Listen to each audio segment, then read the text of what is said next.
Hello, everyone. Hello, everyone. Welcome to Growth Mind State. We're talking to educated people and trying to get the most relevant events of this week in here in different perspectives.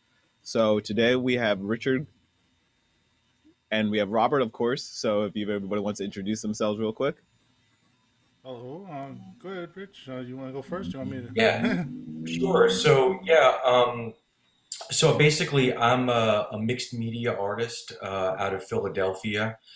Have basically been, I've been working in traditional materials over the past, let's say, 10 years, doing more kind of hands-on drawing and painting work. But I started out as a photographer, actually. I studied photography at the School of Visual Arts, New York, and I kind of started out that way and then moved on to 3D art, kind of optic stereo art. So one of the things that I make are lenticular prints, and that's just a fancy name for prints that kind of create an optical depth or the illusion of depth. You've seen them 1,000 times, kids' toys and postcards. You'll walk past an image and it will appear to morph from one image into another. It's just basically kind of an optical effect, and so that's kind of what I started doing in graduate school. And I went to school in Massachusetts and Lesley University. And so a lot of my work was heavily politically based. And so you can see a lot of different images here, just kind of based on current events and political theory and global mechanics and history. Um, and so all of this work was kind of created through that lenticular process. So these different kind of objects move and a flip. We call it a flip from one object to another, and it's all done with optics. So if you were to kind of touch one of these pieces, if you were to rub your hand, let's say across the front, and like I said, I'm sure that many of you are familiar with this process, you'd feel ridges, you'd feel kind of what feel like little kind of indentations, kind of ridges along the front of the image. Those are actually lenses. Each one of those ridges are actually called lenticules, and they create that kind of optical effect when kind of matched up with a number of other factors. It's So that's what I was glass. doing for. What's that? It's glass. It's like a glass, or like we said, No, lenses. no. It's a PET G. It's kind of like an acrylic kind of a polyester kind of extrusion. So it's like a plastic. Mm, Oh, And it's what it's got is it's got an optically clear adhesive carrier underneath we call just the raw material lens, just as a general term. And you just kind of you have a manipulated file that's been kind of chopped up and reconstituted in software. And if you've aligned all of this right, and if you've manipulated the files correctly and used the registration marks correctly, you'll get a fully functional kind of lenticular print, assuming that the person that's viewing has normally functioning binocular vision, meaning that they have depth perception. nice, nice, nice. I was going to add, I mean, this actually goes in with some of the automation. We're going to talk about technology and automation today. So I Mhm. actually believe that software is a big part of that. And I wonder what software you end up getting roped into. Did you get roped into the Adobe suite, or did you end up with something else? So I've always been roped in ever Yeah. since like when I first so I'm 43.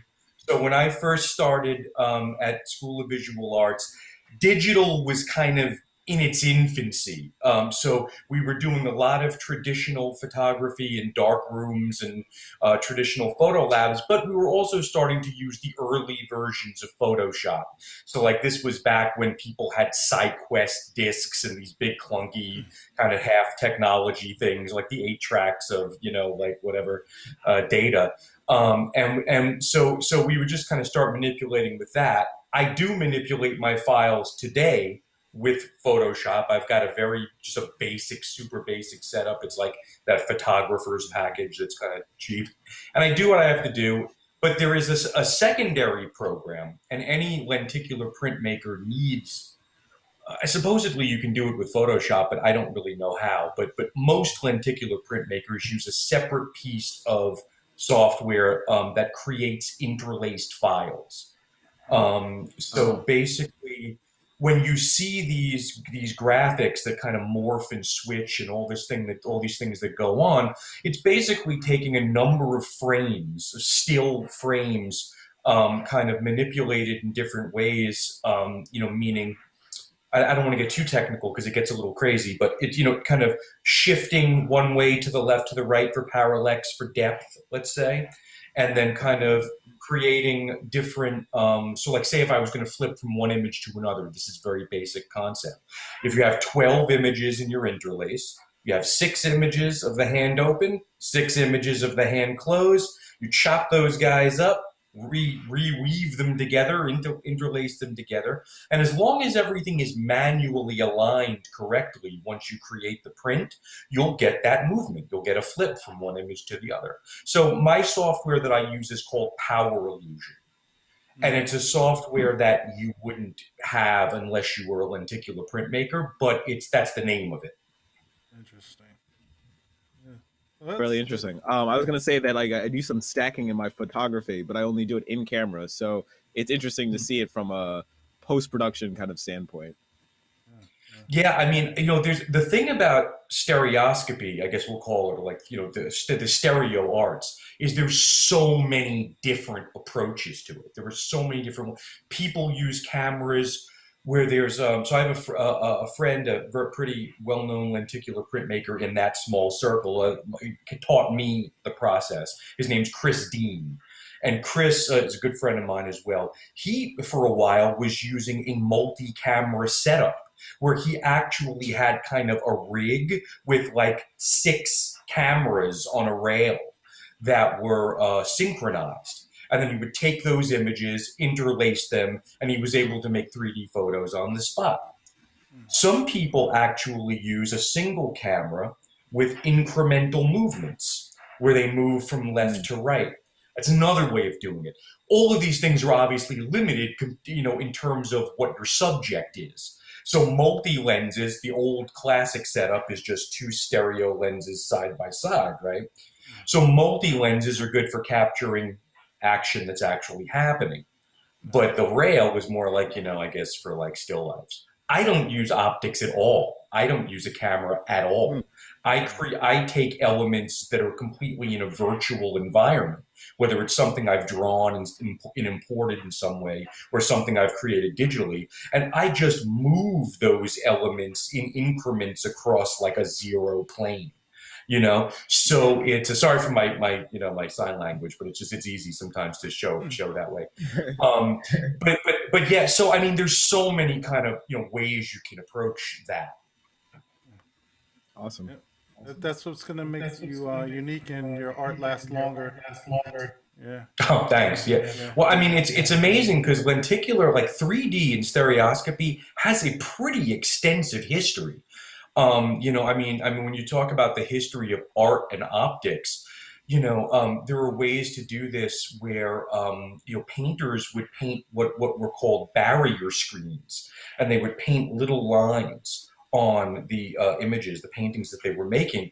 And all that did was kind of like disrupt the viewer's binocular vision and kind of make us reactivate our biology.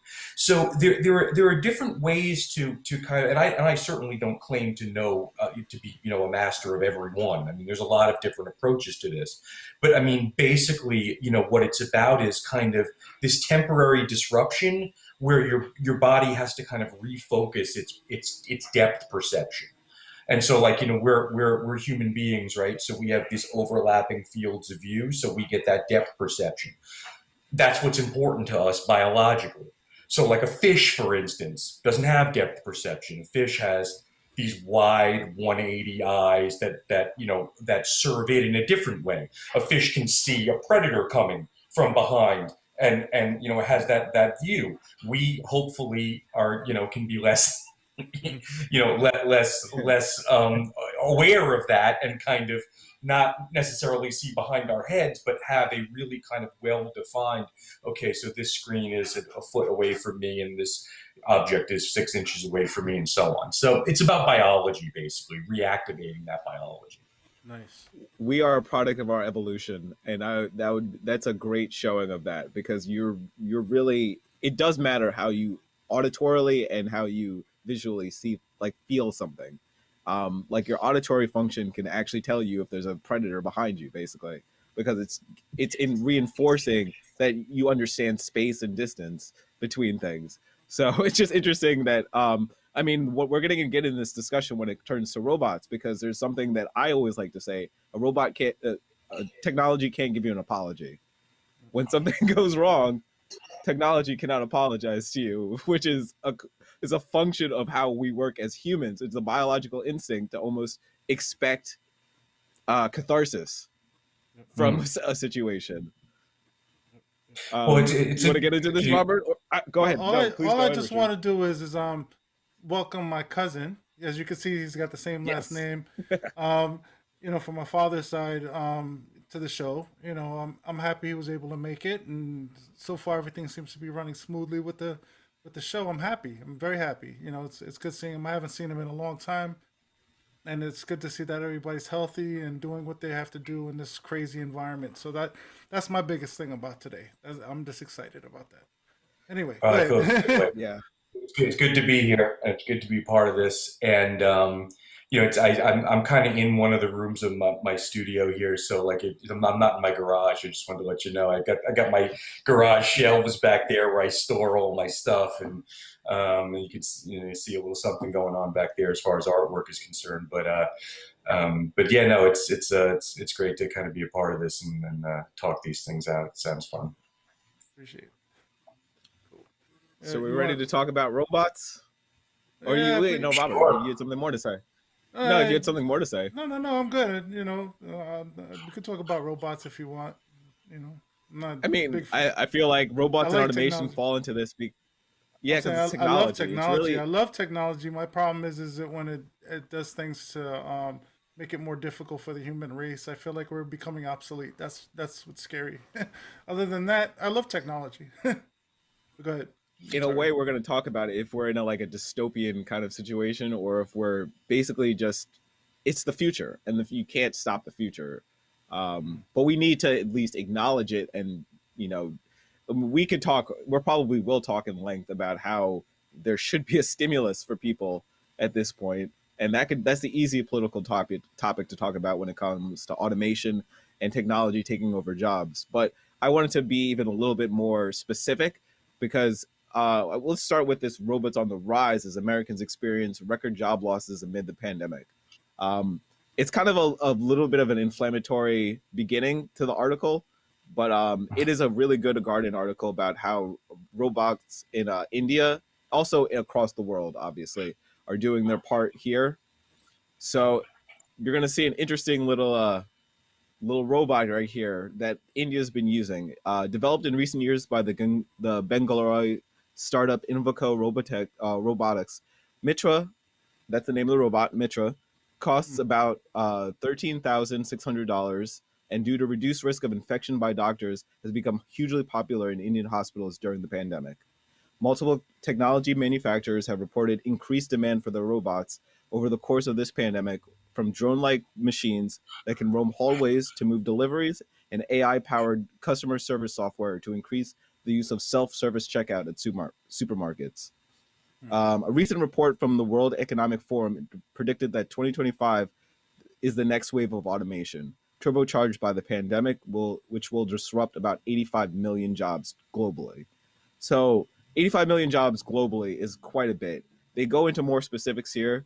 The hospitality industry, which has been one of the hardest hit by the pandemic, has seen a clear uptick in the adoption of new technology during the pandemic. And one startup called General Robotics from the South Korean state of Karelia collaborated with local authorities to adapt its spider-shaped robot Bandicoot to clean sewers and manholes, which until then had been cleaned manually, which was notoriously dangerous and obviously unpleasant work. So I bring this up first because this is the positive of, I mean, it says it as recorded job losses, but this is the relative positive that comes from robots.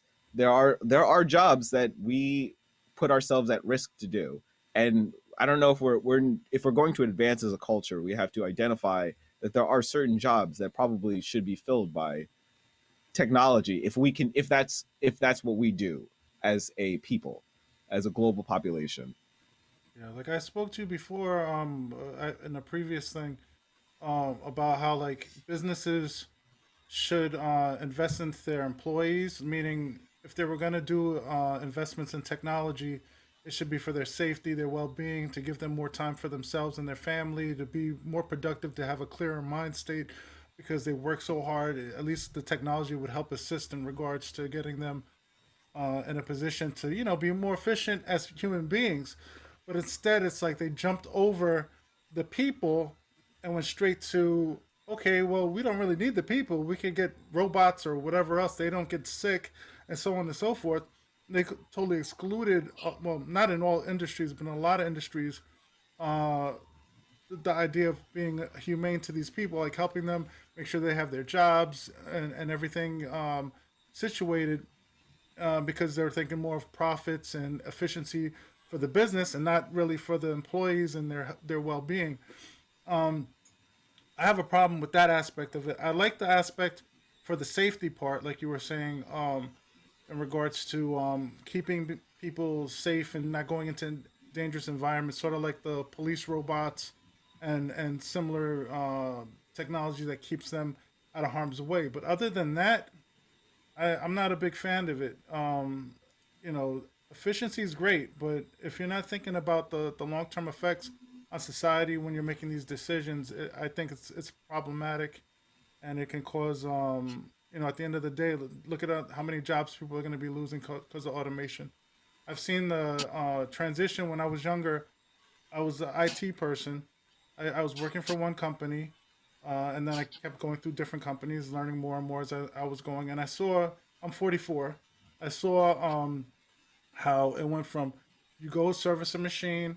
After you service the machine, you know, for the person, because you're in person type of thing. It went from that to remote appliances where they sort of like, you know, a router or some sort that allowed them to go on the network to see what was going on with their systems, to cloud based, to now AI and virtual machines and so on and so forth that basically fix themselves in a lot of cases. I know there's some technology behind it that needs a human interaction, but at the end of the day, it's like they slowly started scaling things down. The amount of money people make as an IT profession, hardware is okay. When you do hardware and you're repairing something that's broken, that's something. But if it's software related or something that can, you know, easily be patched through software, um, or you know, remotely or whatever it is, they'll do what they have to do. They'll have some sort of redundancy set up where, you know, if something goes down, they could fix it, and then later on they might send one person to do the job of like multiple people to fix multiple issues instead of, you know. And it's just, to me, I just, it's problematic. I mean, I guess it's a sign of the times, but I don't know. It's they're doing it in Well, every industry. You know, technology wise, I've seen it from the technology perspective, but not. I can't really say too much about other industries, but it seems like they're doing it with everything. You know, shop. You know, go to so shopping. this is the negative. There's a negative here that you're just talking about, Yeah. and it's in the article too. Even though humanoids were introduced in the Indian hospitals during the pandemic, doctors and staff are reluctant to use the technology and monitor the robots, and there is also a poor problem of poor connectivity to the Wi-Fi. Sorry. So you're talking about barriers that still exist between technology, and we're Hmm. still like in the situation where you do need people to do that work from Hmm. software and a hardware side. So The hardware honestly, side we haven't definitely. hit. Yeah, the hardware side Yes. definitely. And you also got to develop new technology. So there's definitely going to be jobs. But first, I have an issue also with the education system and how they're teaching people. Um, a lot of things are how could I say, what's the word I'm looking for? When it comes to actually making the devices, everything's modular now. You know what I mean? They make things, and then they take a piece from one thing and they put it into another thing, and they've gotten into a situation where it's not. It doesn't take as many people. It still takes an intelligent mind to do it. Don't get me wrong, but it's like limiting the amount like of opportunities for people. Like I remember back in the days when I was younger, you can get $50,000, $60,000 as an IT profession. Now they're starting people at, even when I was going, they started me off at like 20 something $1,000, and that's ridiculous. You know what I mean? And so they're bringing the price, you know, the wages down for that. If you don't have a specialty, luckily I learned how to fix on computers and laser printers, and at the time it was a hot commodity. I was making decent money, you know, when I was doing it. But you know, even now, it's like they want to send things back instead of having, you know, the right to repair industry is getting really really shady, especially with Apple and a lot of these other companies where they won't give you certain components to repair it, and you have to go through their system. Instead of giving people like mom and pop stores opportunities to fix their own stuff, you know, that it's slowly scaling the industry and making it smaller and more condensed or compact or however you want to. It's just I don't Which is know, man.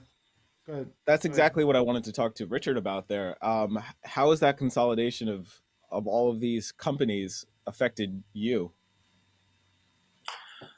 Well, I mean, as you know, as far as the technology is concerned, you know, when it comes to automation, um, it really hasn't affected the realm of fine art. You know, in the way that I think it's affected the realm of, let's say, commercial graphics or, you know, IT.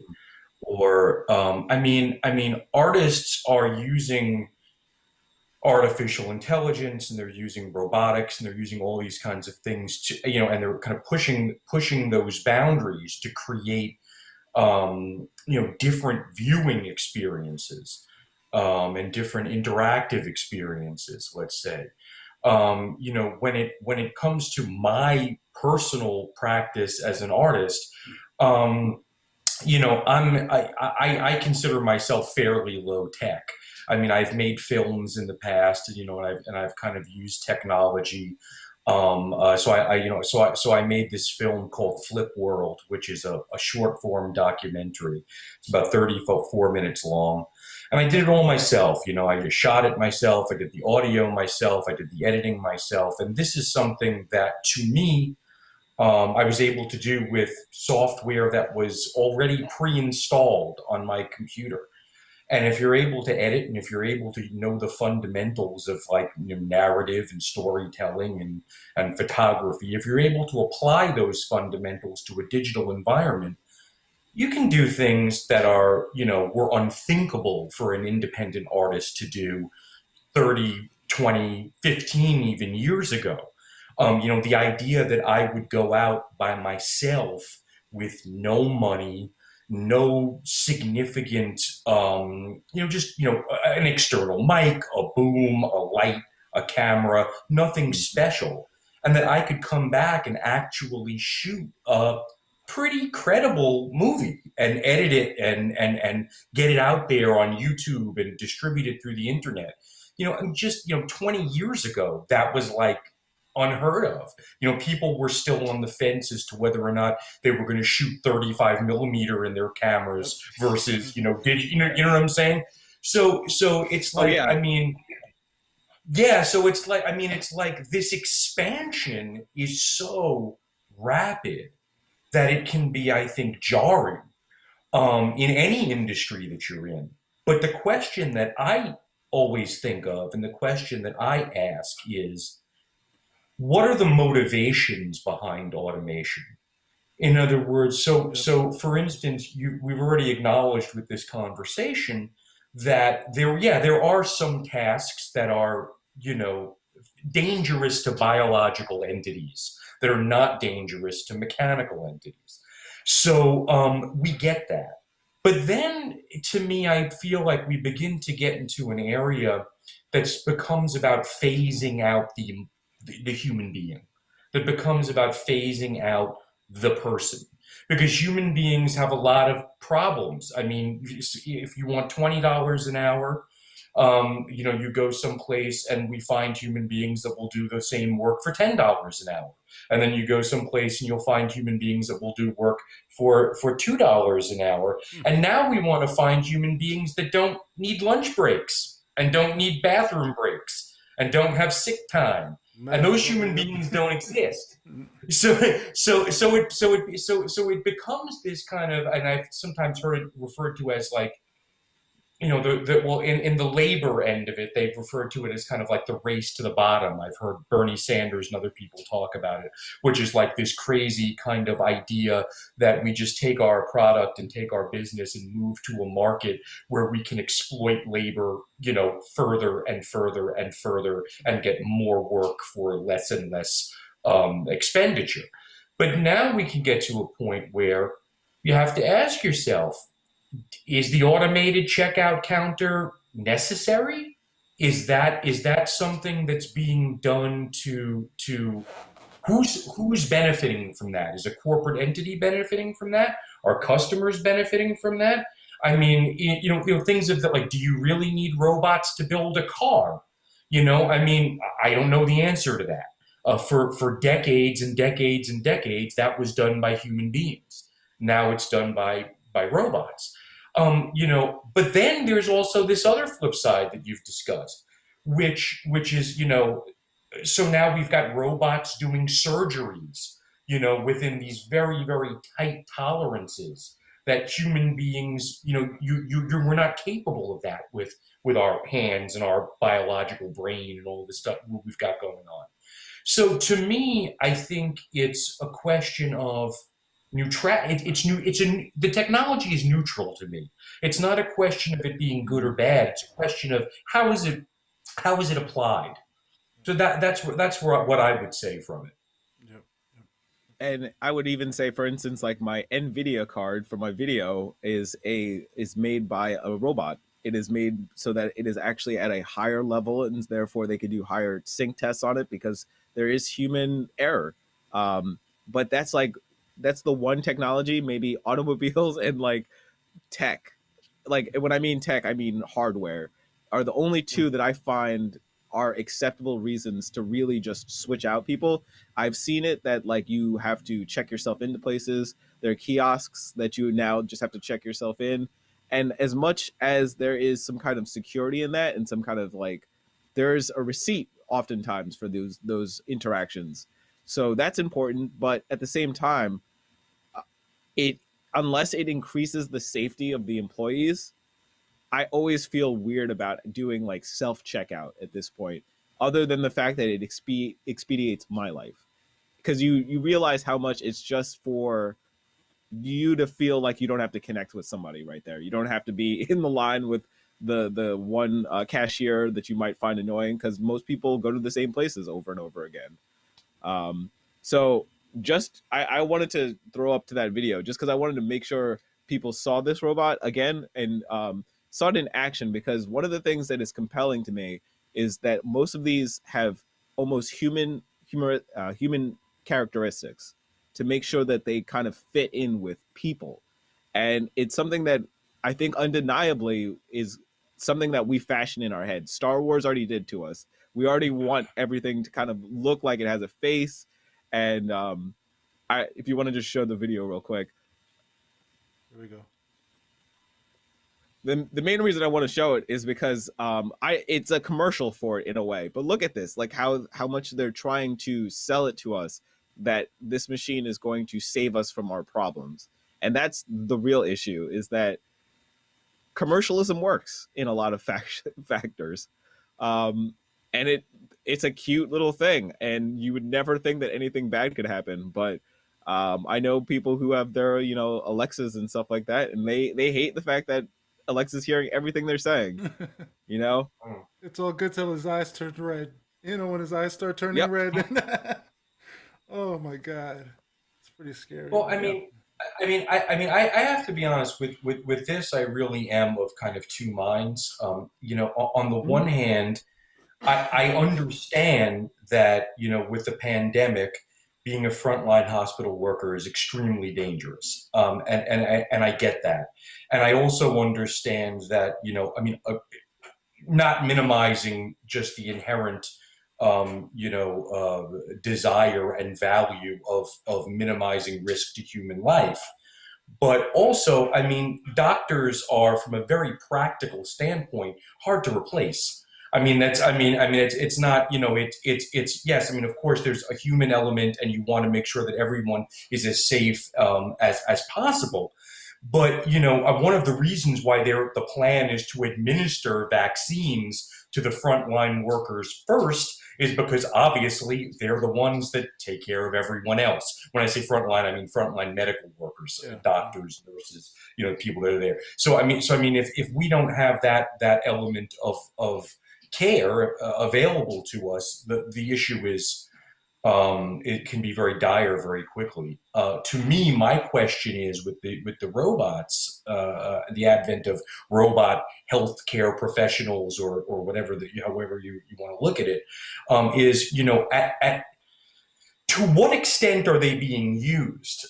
If they're being used to diagnose and to make medical decisions, I would say I would really, really want to make sure that they were capable of doing that before I allowed them to steer the course of treatment.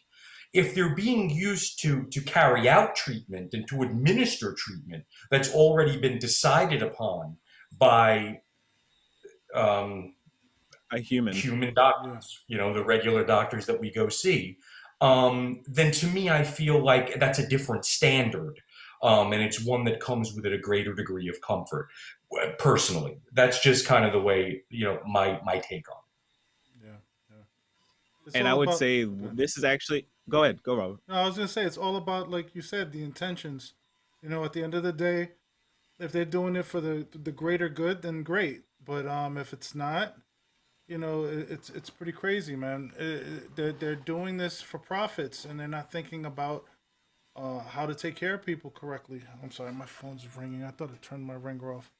I'm sorry. It's all right. Well, what I Did was you going want to to say look is back at that that it also article? shows.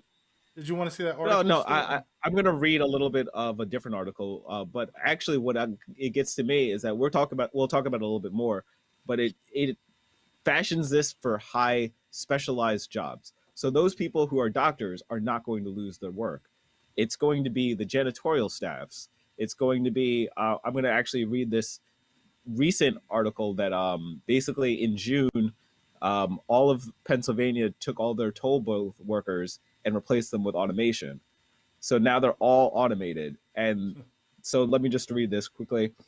Currently, there are only incidental examples of permanent job loss due to an uptick in automation brought on by the pandemic, but the layoffs of hundreds of Pennsylvania toll booth workers this June provides a clear example of how labor-saving technology can sweep away jobs. Per a union agreement, workers were supposed to be kept on payroll until at least October 2021, with final layoffs happening in January 2022. When the pandemic arrived, collectors were sent home in March and were promised that the commission would still uphold its 2021 date, but in June, the commission permanently laid off all the workers over a year before the agreed date. Mm. So that's what I mean. That is the real penalty of this. Is that and also you have to remember places like New York actually just increase their safety rules.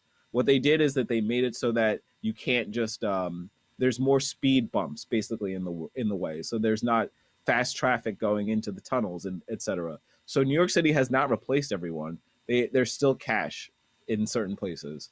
Um, I just wanted to share that one event because there's not a lot of clear examples of it, and that's a clear example of them breaking a union agreement just to automate.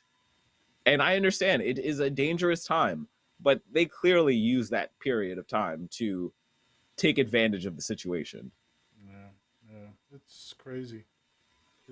Everything they've been doing is basically seems convenient, right? If you look at it, all the stuff that they're doing, they cut all these Yes. people out of the toll booths. They cut a lot of businesses employees, and it's just convenient to me. I'm sorry, it's upsetting No, it's because you convenience. don't want to sound like it's what's the word, a conspiracy theory, but it's like it feels like some sort of weird conspiracy sometimes is going on, even though like legitimately some of it is good for us. I spoke to my cousin the other day about, because we were talking the same question that you had asked him about art in regards to like Yeah. how all the technology has influenced the changes that it has. They have software that you could like scribble. I think I told you this too. You could scribble and you could draw a picture out of it. Like you just draw a couple of lines here and there, and it'll draw like a waterfall in the forest and all this other crazy stuff just by scribbling lines. And you think to yourself, like, how does this affect the people that actually, have to go in and do 3D renderings of things and so on and so forth? And they did it the long, meticulous way, you know what I mean? Versus, okay, I'll scribble this and AI is going to take care of it.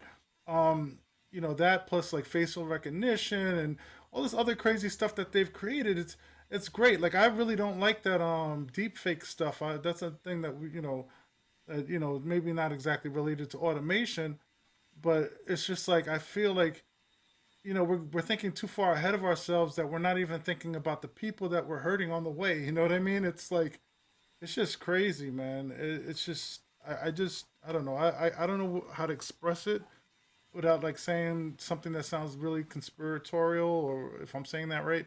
But I feel like truly, Do you feel that this is a plan from the top? And I mean by top, I mean we're talking about basically oligarchs of business the that are trying Illuminati. to increase profit. No, I don't even. Yeah, I don't even want to call it the Illuminati. It's more I'm just like kidding. if you have power, if you have money and power, you're starting to consolidate it over time, and you want to continue that streak. And I think that automation allows there's a good article here too that says that it's not going to be the new automation. It's not going to be the robots that really replace us. It's really the machinery that, like what you were talking about with the automobiles. Basically, those are the ones that get replaced first. And that it's going to be the stuff that has been automated for 10 to 15 years now that is now going to come in and start replacing us as workers. And look at Uber. It's less about, yeah. Look at how Uber, they had people working for them that they refused to like pay them regular like wages or whatever. They got that thing in the courts settled in their benefit, for their benefit, where now everybody has to be contracted workers. And the whole time over every driver's head, they're talking about, well, we're gonna get replaced by automated cars. Like the whole time, like, cause I'm like, that's crazy. They're in your face saying we're working on technology so we don't have to have drivers. Great. And on top of that, they're also talking about how they don't want to pay people like normal things. So it's like a smack in the face twice. And I used to drive Uber. And, Did you hear that they gave up on it? What, with the automation stuff? No. They just gave up on the Uber just gave up on its program to do automated cars, but just like 3 days ago or so.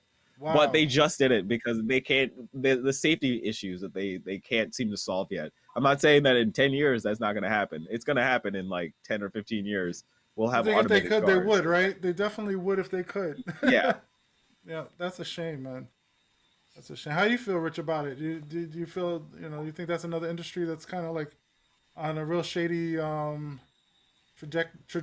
trajectory? I don't know why I have problems pronouncing things sometimes. It's one of those days. Trajectory. Yeah. Yeah. So when it comes to these questions, kind of travel and how we move around and all these kind of different ideas, to me, I think that it depends on how deeply you want to be connected with a system. Right. So when you go through tolls and you've got an easy pass and you've got these things, it's an automated checkpoint. It clocks you in where you get onto the road. It clocks you off where you get off the road. It charges you automatically. It gets us closer to this kind of contactless society where everything is virtual. Right. So to me, not that I have any fundamental problem with Easy Pass. I'm probably, one of the few people that don't have an Easy Pass. But I like to use cash, me personally. I very much enjoy the anonymity of cash, the freedom of cash. I like to be able to have money that is not necessarily accounted for to any corporate structure.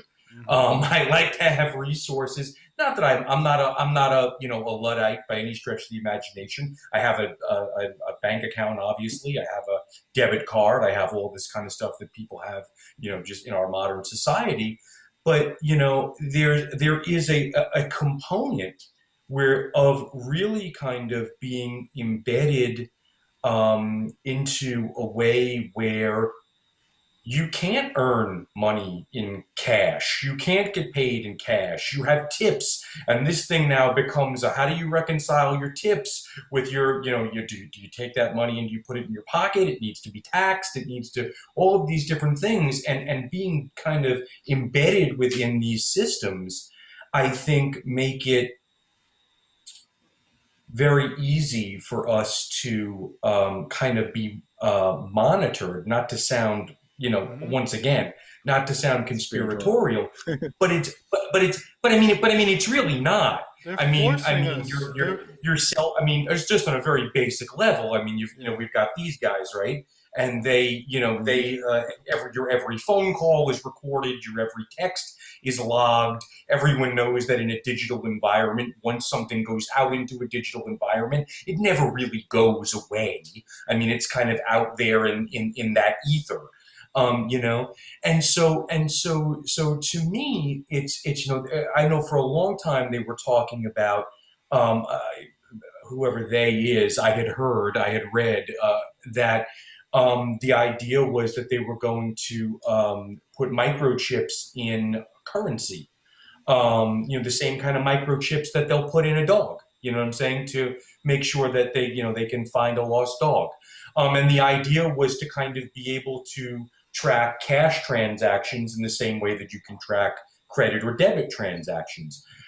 So, I mean, all of these things, when you talk about this kind of scannable technology, right? You go into a building, you take your card, boom, it scans you in. Then you go to the 10th floor and boom, you scan your card again. This is the way many, many employees work. And it literally in real time keeps track of your movements. So in the one kind of sense, having these conversations, it sounds Orwellian, it sounds Big Brother, but it's like in a very real and tangible way. It's all around us, this tracking of our movements and our expenditures and our decisions. It's kind of a fact of our life. So that's what I think of when I think about, removing these kind of point of passage kind of employees, like toll collectors. Like, once again, I hate to harp on it, but automated checkout things of this nature. Now it's they're using it as a safety mechanism. I went into the grocery store and there were just people calling out automated registers, and you would go there and they had these little curtains, and you would do it and it was fine. But so yeah, I'll just wrap that up and just say, to me, their automation is also dependent on a certain amount of human compliance. And so to me, the question is interesting as to where that begins. They force you to do the tolls. Speaking on the tolls, you might not have an easy pass, but now because nobody's there, they just get your license plate.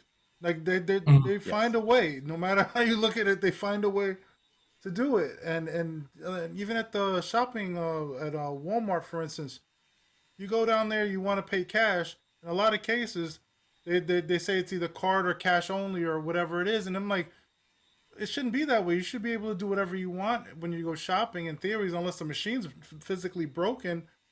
I don't understand. Like I feel like there's just, I don't know, means of, like even like with any industry, they take your data, specifically like your email address and so on and so forth to hold on, I think my level's a little hot. What was I gonna say? They take everybody wants to accumulate information so that they can keep promoting things to you, or keep charging you, or keep track of you, or like there's a reason for all of that. And some people think it's innocent stuff, but then you look back at it and you're like, wait a minute. You find out later somewhere on the news, somebody got arrested for XYZ because they got tracked by this other thing, and I'm like that's crazy. It's like you said, Orwellian, right? Like it feels like. Yeah. I mean, we're about to go to a police. It's an article about the police, but not just yet, because what I found interesting is that it ropes in people who are younger into structures of industry that you can't get out of. So, for instance, I'm stuck with Wells Fargo after having an account with them for so long. When actually it was Wachovia, to be honest. So we can even go back to the last recession that we had, and where Wells Fargo actually sucks up Wachovia. But now you're stuck in a system where you have to use Venmo, when you have to use PayPal, and you kind of get roped into a point that you intellectually just decide, yep, they're spying on me. I mean, unless I do something crazy, they're not going to notice it, because there's just so many people that they're spying after. But it is kind of crushing. I know somebody who plays on our poker night every Friday who refuses to do anything through Venmo or PayPal. So literally he has an account with our poker leader. And literally, if he needs to get that cash back at some time, he'll send them a check. That's the only way he'll do it. He's like, I only work through this bank. This is the only bank I work through. All you have to do is look at your social media feed, and look at the advertising on there. And it's like, on the one hand, you can talk about Google searches, but it's spooky. If you've ever even thought of anything or mentioned it in passing, or had, any kind of reference at all, to anything, you'll find an ad for it or an ad that relates to it on your social media feed. And so at what point do you begin to kind of really acknowledge the fact that this mass kind of data gathering is not in is very much a reality, and then you have to ask yourself the question: do you unplug, or do you just say, this is life now, this is our new reality? Yeah, I don't have to use Facebook, I don't have to use a phone, I can carry only a wad of $100 bills around with me and use it where I can use it, not shop where I can't. But so what are when you put that on the scales, what are the benefits and what are the costs of actively removing yourself from society, so to remain completely anonymous? I don't know. For me, those benefits are not there. But it doesn't mean I feel great about the fact that I can't have a conversation with somebody without finding some kind of crazy ad that is tailored just for me. It doesn't make me feel good to be listened in on. But by the same token, I like my smartphone. I like being able to use that technology. I like the fact that you know what I'm saying. So I mean, it's on the one hand you can say, this is something that's being imposed on us, but on the other hand, it's kind of a decision at this point that people are making, where they're like, I'm going to sacrifice a degree of anonymity to be able to avail myself of this technology. If you're not doing anything wrong, what's the big deal, right? In theory, my biggest fear is In somebody pulls theory. the plug on the electrical whatever, and our money's gone. That's what I'm scared about. You know what I mean? That at the end of the day, EMPS. that's the big, all of a sudden, yeah, no UPS on the bank accounts, and all of a sudden, what happened to my thing? It was like, oh, your credit card or your debit card is invalid. What do you mean? All my money's gone. I'm like, like that scares me more than anything else. That with a cashless society, like what happens? Like, how do you prove that you own that stuff? You see all these movies of people like losing their identities and everything, and it's scary, man. It's like an entertaining movie when it's not you, but if it was you, you'd crap your pants, right? So it's like Yeah. Well, I unbelievable, mean, man. so it's interesting to come at this from this perspective, because if you remember, and I'm sure you guys do on some level, remember what banking was like before there was an electronic component to it. I mean, it was kind of hell. It really, to a certain extent. I mean, you had to go to a branch. You had to physically deposit your paycheck. You had to wait online. You had to go to the teller. You had to get the money that you were going to get for the week. If you needed to get more money, you had to go back to the bank during business hours, and the banks used to close at 3 p.m. So you'd have to run out on your lunch break, stand in the line, fill out a withdrawal slip. You had to do all this, do all this Make stuff. sure you had your And IDs and now, everything. yeah, IDs and you know everything, what I'm yeah. saying? And so we had that system, and that wasn't great. Everybody, there was no machine that was going to, digitize your earnings and take them, and but by the same token, you had very little flexibility. You were still very much, even though it was in person, you were still very much at the mercy of the financial institution. If you needed money at $50 at 3 o'clock in the morning on a Sunday, you weren't getting that money. That just wasn't happening. Yeah, So it's interesting to look at it from both perspectives. yeah, Hmm. So dualism is possible, but so we're gonna move to police drones, and this is where AI and technology is really gonna hit the cusp of civil rights questions. So in Chula Vista, a Southern California city, flying drones with artificial intelligence are aiding investigations while presenting new civil rights questions. Each day, Chula Vista's police respond to about 15 emergency calls with a drone, launching more than 4,100 flights since the program began 2 years ago. So that's only 2 years. They already have 4,100 flights. Chula Vista, a Southern California city with a population of 270,000, is in the first in the country to adopt such a program called Drone as First Responder. Over the last several months, 3 other cities, 2 in California and 1 in Georgia, have followed suit. Police agencies from Hawaii to New York have used drones for years, but some mostly and simply manually flown them. Officers would carry a drone in the trunk of a car on patrol or drive it into a crime scene. So the real interesting part of this is that now this drone actually is not sentient, but it's able to go out there into the population and just take imagery from a distance. So it can literally search for somebody with a warrant at any point in this particular area, and this is going to turn into a widespread thing. I don't think there's any way that Brooklyn doesn't. I mean, there's a song by LP called "Drones Over Brooklyn," and I've already seen drones in New York already. So the idea that they have some kind of now goal to find crime instead of to stop crime, they're there to just find the crime as fast as they can. It's just going to bring up a civil liberties issue of do you have privacy rights after you leave your house? What is it like Minority Report? What was the that movie? I think it was Minority Report with I think it was Minority Tom Report. Cruise. I think I know what you're talking about. Yeah. Yeah, it's like Or are precogs. you talking I about the see it. one with Will Smith? No, well, I mean they had that too, but I was thinking more. Yeah. They had the people that were like kind of seeing things ahead of time and arresting people. But yeah, they're both aspects. They're both like very similar stuff. Do you want me to play this video or just Oh have it no, it's running in the back? just so to get a like an eyes view of like where these drones can see. These drones, you can play it, just don't play the audio with it. Yeah, yeah. It's like So they have. basically, this is a sus. Go ahead, No, I was Robert. gonna say they have.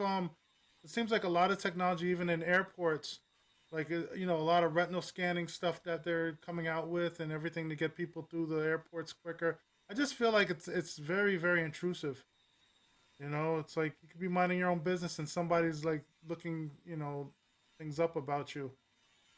Look at this is. Yeah, I I'm mean, sorry. It's almost compelling. Sorry, it's really compelling to watch all of this because it's supposed to reduce the amount of violence necessary to police, but at the same time, um, I mean, it's just alarming to see how much functionality this Mm, drone has. This drone can see everything right now. yep, yep. I mean, it's Wow. nothing, it's less expensive than running an actual helicopter. That's the only. At the end of the Yes. day, it's more cost effective for them and easier for them to grab people like this. They could do this type of stuff, I guess, for people selling drugs on street. I don't mind it to some degree, like in regards to if it's really like a really bad neighborhood and that people are hustling drugs and doing other crazy stuff. I don't mind it as much because they're spying on you either way. But when it's like they're just like randomly doing it to, I don't know. I don't know. I guess I'm not Yeah, I 100. mean, this is the problem that it could create crime. It could create crime. By creating, I mean there are certain things that we usually, as a people, just say, you know what, you peed on the corner, whatever. This drone can basically say somebody is violating a crime, and it's not. It's just reporting back. It's just, and it's automated. It's very far away that they're doing this from. So it's not the same as having a drone that you're manually trying to find somebody with. So that's what's really important. So it's lewd acts in public. So there you go. Yeah. So usually that would be a crime that the drone may or may not pick up, and or somebody may or may not pick up, and that person probably wouldn't have gotten arrested. They probably would have been told to just move it along, get out of there, and you could be arrested for this kind of stuff. And I don't know. We're gonna have to decide as a population if this is the best way to deal with mental health incidents, as they're showing here. Is that a good way to deal with a mental health incident where somebody's losing their shit and they have a knife? I You know, that's don't not know, going. You're man. going to immediately believe that that's a threat. I'm like a 50-50 on this one. It's like it all depends Mhm. on the situation at the end of the day. It's like I don't know. It's kind of crazy, man. Like I think to some degree. Oh, they have. I skipped a part. They have a guy checking a mail theft. Like certain things, like Nah, it's okay. I've had my mail Yeah. stolen from me, so it pisses me off. And I kind of would like somebody to be able to catch somebody stealing my mail or whatever it is. But at the same time, it's like you're also creating a situation that could escalate really quickly. Like if somebody that was doing this thing, just selling his drugs or whatever, may have had a gun on him. Now he's now shooting back at the cops, and sort of like a car chase. Sometimes it's cool and all to try to nab the criminal, but sometimes it escalates into something worse. But at the end of the day, like I'm not 100% against that much. I You know don't what I think you mean? need Like, to be 100% against. yeah, I think it's more of something that we have to think about as a civil yeah, liberty issue yeah, that we're going to have to decide as a population how much, if leaving your house is now a loss of your some of your privacy yeah. rights. Like, what else are And they watching? Are they actually like? Are they getting a like peep into somebody's house and they're doing something intimate, or something? You don't really know what that camera's getting photos of or video of. So I see that aspect of it that's kind of like screwed up. But I guess if you're looking face down like the way they are now, and I don't know, it's an oh, interesting it's only going to get better than that. yeah, It's only going to get yeah, better than that soon. yeah, yeah. What do you Richard, what's think? your thoughts So, on this one? so let me first say I am a fundamental believer that when it comes to law enforcement in the United States, we need to throw out all books completely and philosophically recalibrate the point from which we start when it comes to law enforcement. Okay, I don't think anything that we're doing when it comes to law enforcement right now is working. And I think this is just a further manifestation of those philosophies and policies and approaches that aren't working. So, to me, I think the last thing American law enforcement needs is to have more barriers removed from citizens, removed from people. So, you've got your helicopters, your drones, you've got the pseudo tank or that you got a The military SWAT things, yeah. surplus, and you've got your helmet and you've got your shield and you've got your gun and your spray and you've got all of these things that allow you to distance yourself from people, isolate yourself from people, and ultimately at the end of the day it dehumanizes a population. Mm-hmm. And I think that the closer you are to people and the more you are within a community and the closer that you are to humanity, the less likely you are to minimize or gloss over or be numb to human rights. So if you Mhm. look at policing from a European standpoint, okay, I've done some travel in Europe. European law enforcement is completely retail law enforcement. I'll explain what I mean. First of all, the law enforcement officers in many countries are highly trained and educated on a number of different levels. We're talking 3 to 4 years of training as opposed to 6 to 9 months of training. Um, Mhm. Many law enforcement officers in many countries don't even carry firearms. It's not even part of their daily equipment. So there are armed units that are brought in for only very, very specific instances, like someone is a hostage situation, or something is going very, very wrong. But the average, what we used to call a beat cop, right? The average patrol person on the street, they don't have firearms. They might have a pepper spray. That might be their most kind of forceful kind of implement in a law enforcement situation. So what do they have to know? They have to know how to talk to people. They have to know how to deal with people. They have to know how to de-escalate. They have to know that a lot of the officers are trained in hand-to-hand martial arts techniques. The key is nobody dies. That's Yeah, the key. Okay, nobody gets shot. Nobody gets shocked to death. Nobody gets put in a chokehold. It's not to say that police officers, run after, perpetrators of crimes, blowing whistles like a cartoon caricature. But it is to say that the first approaches are interpersonal approaches. The first approaches are non-lethal. Okay, they don't call in SWAT teams for guys that are drunk sitting in a parking lot. Okay, they don't call in SWAT teams for people that are having some kind of crisis of mental illness. Those things aren't solved with machine guns or pistols or anything like that. And so, to me, I see this drone application as just another kind of instance of, we'll just apply the technology. It's not about dealing with people. It's about having our little device come in with a camera and finding you on a grid and seeing whether you're naughty or nice, and then figuring out how we administer punishment for that. So yeah, so I think that the drone situation is an outgrowth of a much deeper toxic philosophy in law enforcement. Yeah, I mean, we basically are agreeing. We've talked about it before about defund the police as not a fantastic term, but it meaning what you just said is that you're reevaluating the entire structure of the police departments. Oh, now we got a little kid over here. What's that? There he is. See, we're a It's my fun loving show right here. it's my son Phoenix. I wanted him to say hi to Hello. everybody. I'm in the bathroom. Everybody. Hello. Yeah. Well, I'm sorry. I just had to. He was walking by. I had to. Yeah. That's all right. It's good. I mean, We're doing it for them. We're doing it for all the kids, right? We got to make sure like the kids. everybody's aware of what's going on in this world and like how they should be treated, right? At the end of the day.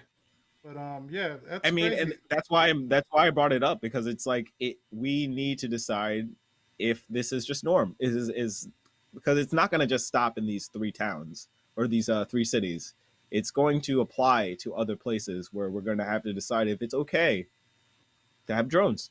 You know, I know how I feel about it, but at the same time, I think that it's reasonable to think that what worried me is that they called it a first responder unit, because I don't want it to be the first response for everything. I don't mind it being applied the way for a domestic activity, for violence that is probably going to happen in an area. I probably would even be okay with if it was a large form drug.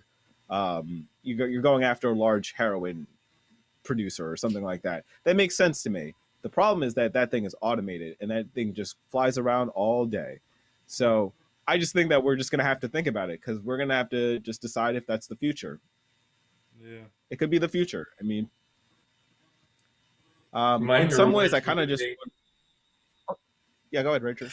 No, I was just gonna say, if you've ever seen the John Carpenter film They Live, with the glasses and all of this. I mean this whole idea of the surveillance drone that was, kind of right out of that. The little guys just kind of floating around, seeing what you're doing, and then, it's once again, the technology is neutral. I mean, drones are amazing. I mean, look at all that we've done in photography and cinematography and the arts with them, and but by the same token, it's all a question of how you apply it. Do you really want to be walking on the street and seeing one of these things pop up every 10 minutes and be conscious of the fact that you're always on camera? I don't know. Yeah. Yep. It's crazy. So my apologies, Robert. I think we're gonna skip the last section here, Which, and we're gonna just go to the swift changes in media services. okay, let me see. The power of editing. Yeah. I'm just trying to make sure I have the right one. I have more than 1,200 Google workers condemn firing AI scientists. That's not what part Yeah, of we it, can right? go to that. That actually is probably that is the most on topic right now. So let's do that. All right. Well, let me just. The firing of it. Let me know when you're ready, Robert. Here we go. So there was a firing of an AI scientist, an artificial intelligence scientist, Timnit Gebru from Google, which is causing an uproar. Dr. Gebru is well known for her work on racial bias in technology and has criticized systems that fail to recognize black faces. Scientists have expressed support for Dr. Gebru as an leading in artificial intelligence ethics research. An email, which was first published by the tech news platformer, referenced a dispute over a research paper, but more broadly expressed frustration at Google's diversity programs. Gubru argued that there is zero accountability or real incentive for Google leadership to change. Your life gets worse when you start advocating for unrepresented people. You may start making the other leaders upset, Gibru wrote. There's no way more documents or more conversations will achieve. So I'm not sure if you want to play the video right up next, but we could talk about, this is somebody that is talking about the racial disparities, and it's not just racial disparities. There's probably gender disparities as well in their environment, and they'll get censored because AI technology is big business right now. It's the future for most platforms. Google uses it all the time to get their algorithms correct. So facial recognition, all of that is going to be the future. So this is somebody who has a very strong opinion on especially racial diversity issues, which is really there are no black AIs. In a lot of games and stuff, there's not a focus on that. So right now, all of the artificial intelligence software focuses on white people, and they're, it's a uncomfortable thing to talk about. But if you're going to write a research paper, you're going to talk about an uncomfortable situation. Yeah, just out of curiosity, are we doing VC4 or VC2 for this one? I know you said you wanted to put a video up. I'm just not sure which one it is. I think it's. Let me see if I have it. I know I have it. I'm just not sure. It is VC2. VC2. Okay, I just want to make sure. All right, so I'm cutting over now. Hold on one moment. What I want to talk to you about today are the invisible algorithms that are all over our lives, but that are not as glamorous as this robot, but that are, I think, more important. AI right now is being used to manage our electric systems, power systems, driving systems, trading. So sometimes you see the market going up, down, and up again, trying to figure out who to hire and who not to hire. And if you are interested in learning about how pervasive these data-driven algorithms are in our lives, and some of the unintended consequences that might come because of that pervasiveness, I recommend that you read Weapons of Math Destruction or Automating Inequality.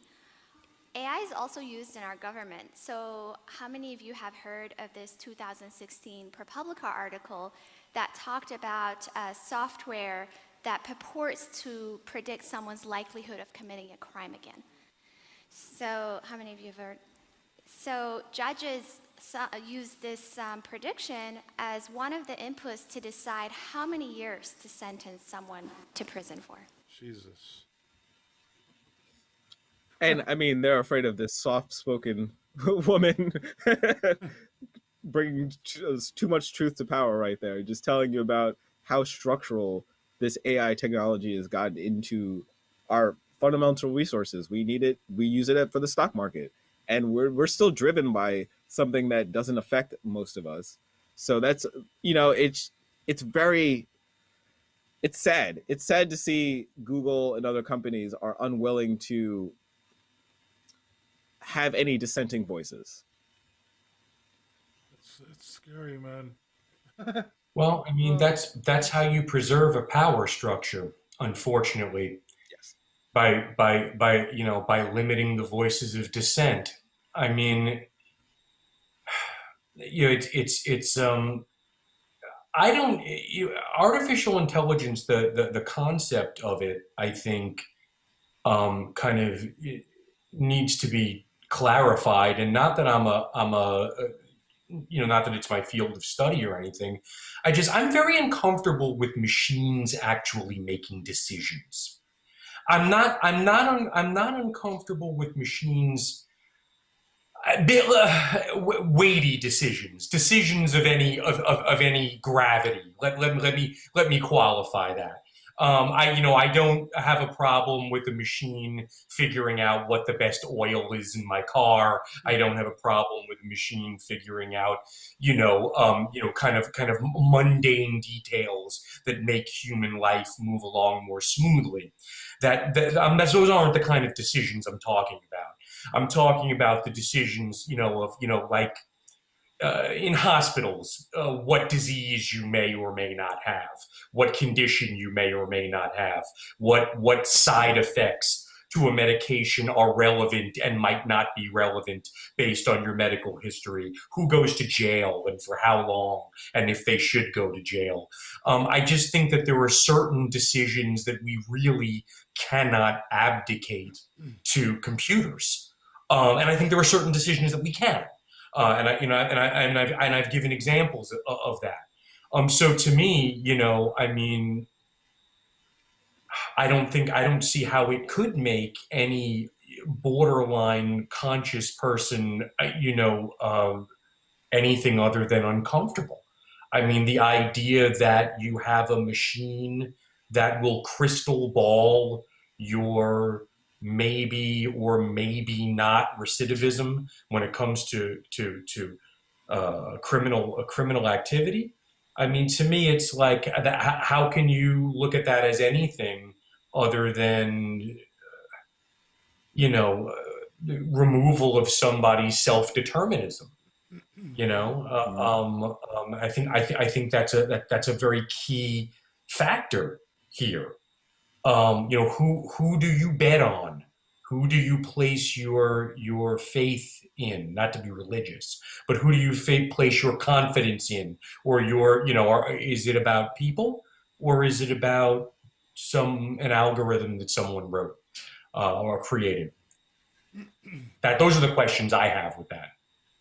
At the end of the day, it's all about the purpose of it, right? Like, why are they using it?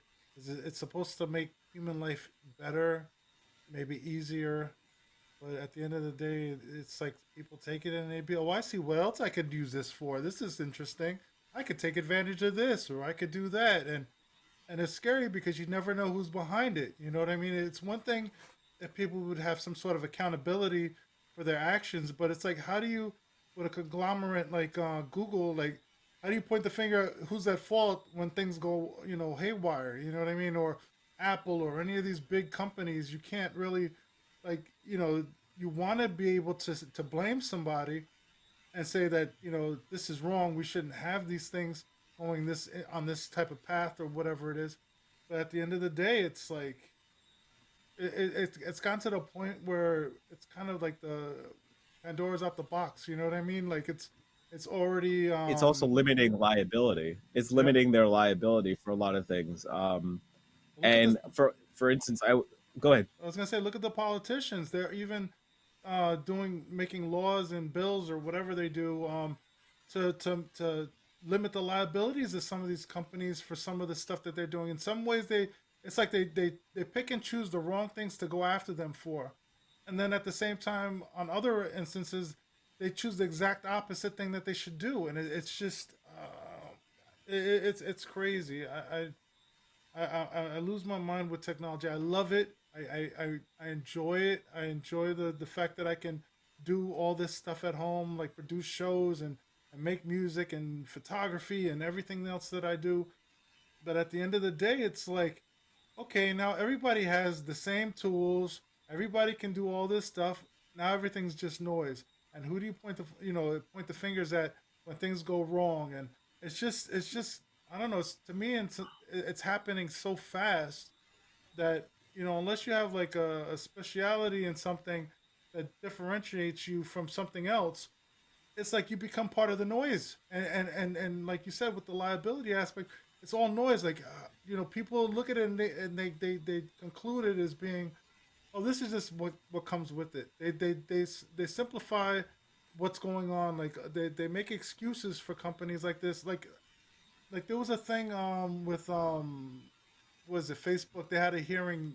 I think it was over a year ago, and they were asking about the ads and everything. Right? They were talking about you have all these politicians like asking them, why do you have to take all these people's information and blah blah blah blah blah, and they're hounding Google and not Google, Mark Zuckerberg, Facebook.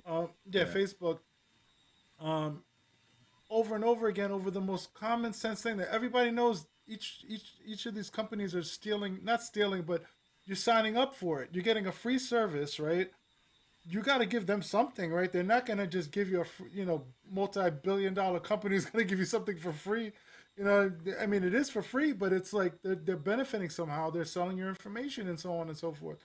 And that's the same thing with AI and everything else. It's like they're doing a lot of this stuff for a reason. I was watching a YouTube thing about how this one company does it for surveillance as well, where they take the facial recognition software, and people are pissed off. They're like, well, you're using all this stuff for the police and all this other stuff, and it's very intrusive. And he was basically saying, oh, but it's for the greater good, and you have people basically saying, I understand why they're doing that, because they simplify it. They're like, this is something that's going to be beneficial for society. It's going to make it a safer place, and this and this and that. And to me, it's like, do you not see what they're doing? You're losing your freedom, like you're losing your privacy, and it's crazy. And these companies have so much money, they could basically um pay you to shut up. You know what I mean? They pay lawyers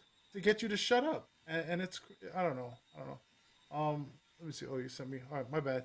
I'm looking at the thing. No, the reason the yes, there's it's all about intention, and I'm actually the next video is showing you a little bit of the good intentions of that AI could have, or at least one of the reasons why diversity is important. We were interested to see whether embodiment in an avatar of a different race would change people's implicit racial bias.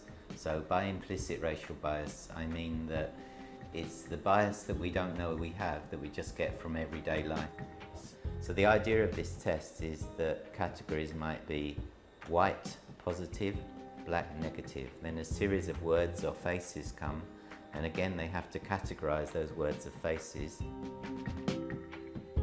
If you have an implicit racial bias, it's much easier and therefore faster to classify white positive words and black negative words than the other way around.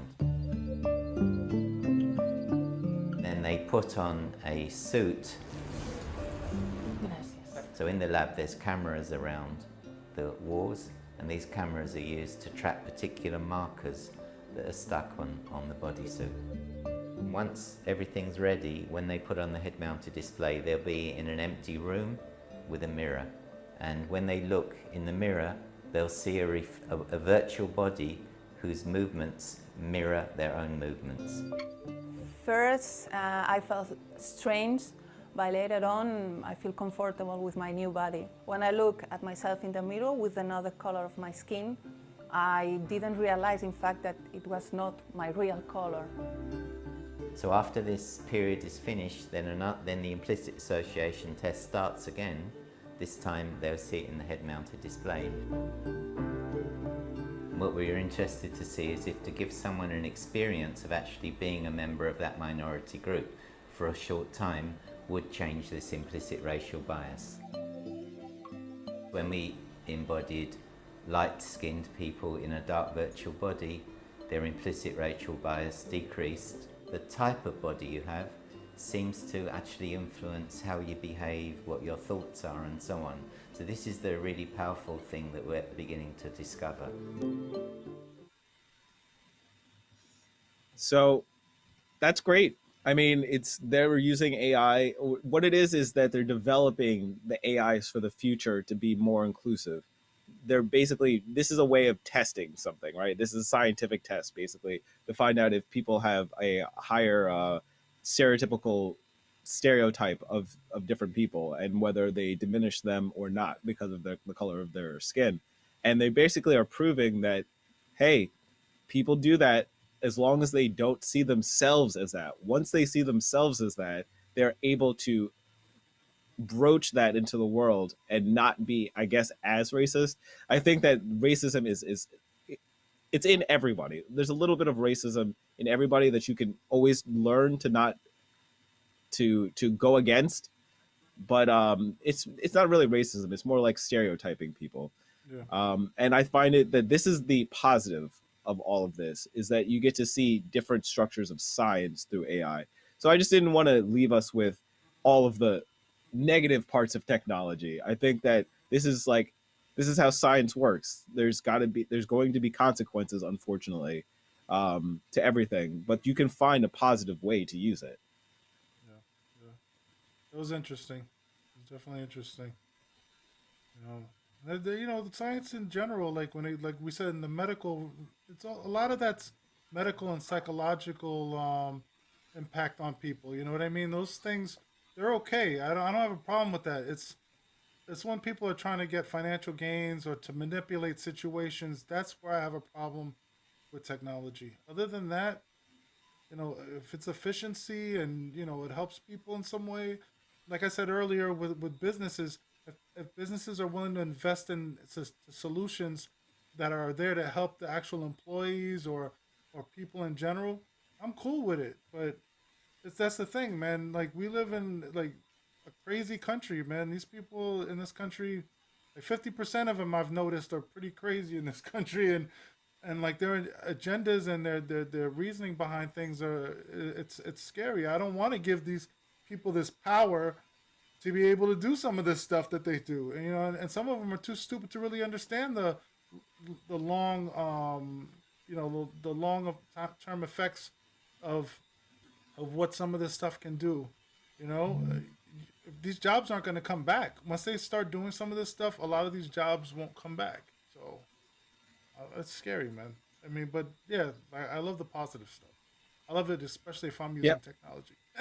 This is my technology. Yeah, I mean, I just want to. I have to admit, I'm even trying to even out the conversation, because I do believe that AI is a scary thing for us in certain aspects. Like, yes, we're going to lose some jobs to technology, like cars that can actually drive and self automate, kiosks, etc. But it's important to know that that wasn't necessarily the reason for it. The reason wasn't the capitalism that is related to it.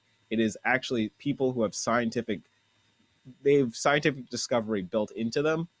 And it's hard because we live in a society that is capitalist right now, and it's will be taken advantage of sometimes. Like the A bomb. Or like the A bomb. You got a scientist develop all this stuff. Like, guess what we could do with this? Look at it's like you look at what they it's a damn shame, man. There's always somebody, oh, we could use this in military environments or this and that and blah blah blah. And I'm like, okay. That's what's scary. What you think, Rich? How do you feel? Well, as far as the video that we just saw, I think it's really cool.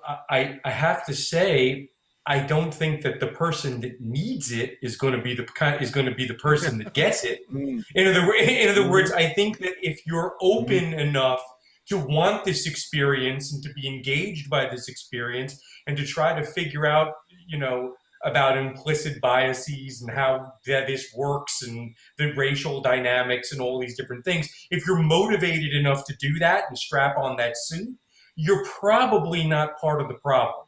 You know what I'm saying? So I think it's a great technology. To me, my question would be, how is it going to be proliferated and utilized, and and how are people going to engage with it? To me that would be my question, because for reasons that I say, I mean, if it can be a revelatory thing, or if it can be a thing that can increase someone's level of understanding or consciousness even about themselves, that's a great thing. I'm just curious as to how those dots are going to get connected, but yeah. My only answer to that, because I actually don't, I think you're completely right that you don't know how it's going to come out to other people. I noticed it in like Grand Theft Auto 5. Being able to play multiple characters gives you a different idea of the person. And I don't know if this will translate directly to gaming, but usually these VR kind of things end up in video games, etc., because that's a commercial entity. So I'm hoping that that is where that will end up at. But that's the only measurement that I have, is that you'd see it in more of the it's almost like, yeah, gaming and more of like technology. You'll see more faces that are diverse, and it's just a shame that they fired somebody over having conflicting views. Then, like, just go with the status quo, basically. They don't want to have somebody, tarnishing their name. It's crazy. How, like, you can't say things nowadays without people like, okay, oh, you can't do that. We gotta let this person go because it looks horrible for our company for saying something that is racial related or sexist, or anything that's you know out of the kind of norm. Like, people should be able to speak freely in regards to situations that they feel like or have issues that need to be addressed. But at the same time, God forbid you do that, because you get fired for it. You can't be a whistleblower. You can't be anything that makes the water ruffle, or whatever you want to call it. But it's crazy, Water man. churn. Yeah, he shakes the water, makes it like, Water yeah. Um, Speaking of science, I think we have to go to COVID now. I Believe me, we've talked about COVID a bunch of times at this point, but it is important because it is now on an all-time high in most of the states that we know, and I believe that there are 28 states that have red alerts basically for their state. So I think that talking about vaccine reception by the people is really important. Just to quick, I know that Richard actually has a lot to say about this. But both vaccine shots, let's see, yeah, good. Both vaccine shots, one by Pfizer and BioNTech, the other by Moderna and the National Institute of Health, are mRNA vaccines, a brand new technology. U.S. regulators are set to decide this month whether to allow emergency use, paving the way for ration shots that will start with health workers and nursing home residents. The groundwork was laid in large part by two different streams of research, one at the NIH and the other at the University of Pennsylvania. And because scientists had learned a bit from other about coronavirus from prior SARS and MERS outbreaks. So I'm going to throw this to Richard because I believe you had a lot to say about the mRNA research. Yeah. So, as far as the vaccine is concerned, what I really kind of felt was partially my responsibility to do was to kind of do a deep dive into this and kind of take a look at what this vaccine is, how it was developed. I just want to say I'm not a doctor, I'm not a scientist. All I am is just an interested citizen, is interested in this topic as I'm sure everyone else is, and I've done some research and I've done some reading, and so all I really kind of want to do is discuss that just as a lay person. So just to get that out of the way. So basically, there I've seen and heard a lot of growing anxiety about the vaccine and about the speed with which it was created, and about its qualities and its properties and side effects and all these types of things. And so what I wanted to do was kind of read a few articles, and I shared another PBS article. I don't know if anyone looked at it, but it's fine if you didn't. But I just wanted to share some of that information and kind of try to clear up what are legitimate issues and what aren't legitimate issues when it comes to the vaccine. Yeah. I just want to. Is this the PBS article that you attached, Ant? Or is this because I have a PBS article? It should be, yes, it should be. All right, so I just want to make sure, like, Yeah. Yeah. Okay. So this is one of them, and I have it here in front of me as well. I'm not going to read from the article, but it's an informative article, and basically the thrust of this piece is to kind of lay out the map for the groundwork of what an mRNA vaccine is, how it's been developed, the time frame over which it's been developed, and how it differs from the standard vaccines that we have. All right. So, so when we talk about an mRNA vaccine, right, and I'm just gonna, so the M stands for messenger, RNA is ribonucleic acid. You've got DNA, deoxyribonucleic acid. That's as technical as I'm going to get. We all know RNA, we know DNA, we know these are the fundamental kind of genetic building blocks, all right? So this particular vaccine, this type of vaccine, they started engineering that, they being the medical and pharmaceutical global community, started engineering this back in 2003. And this was originally supposed to be in response to the SARS outbreak.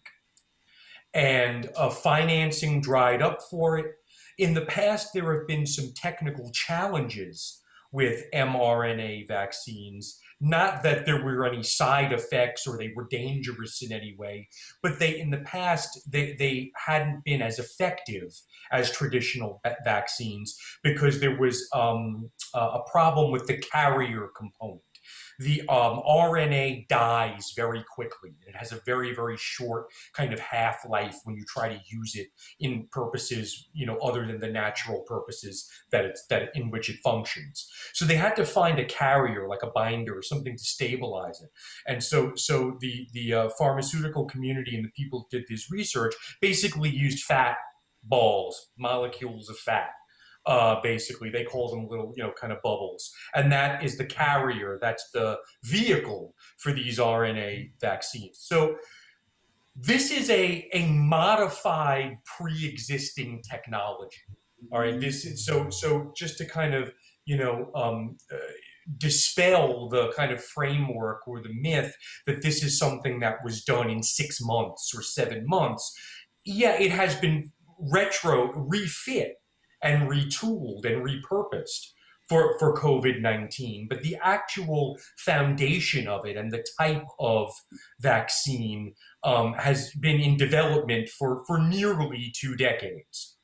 And so the difference, just briefly, between this vaccine, where it's safer than previous vaccines and where there is an element of question as opposed to previous vaccines. First, an mRNA vaccine, it's not a traditional vaccine in that it doesn't use a sample of the pathogen.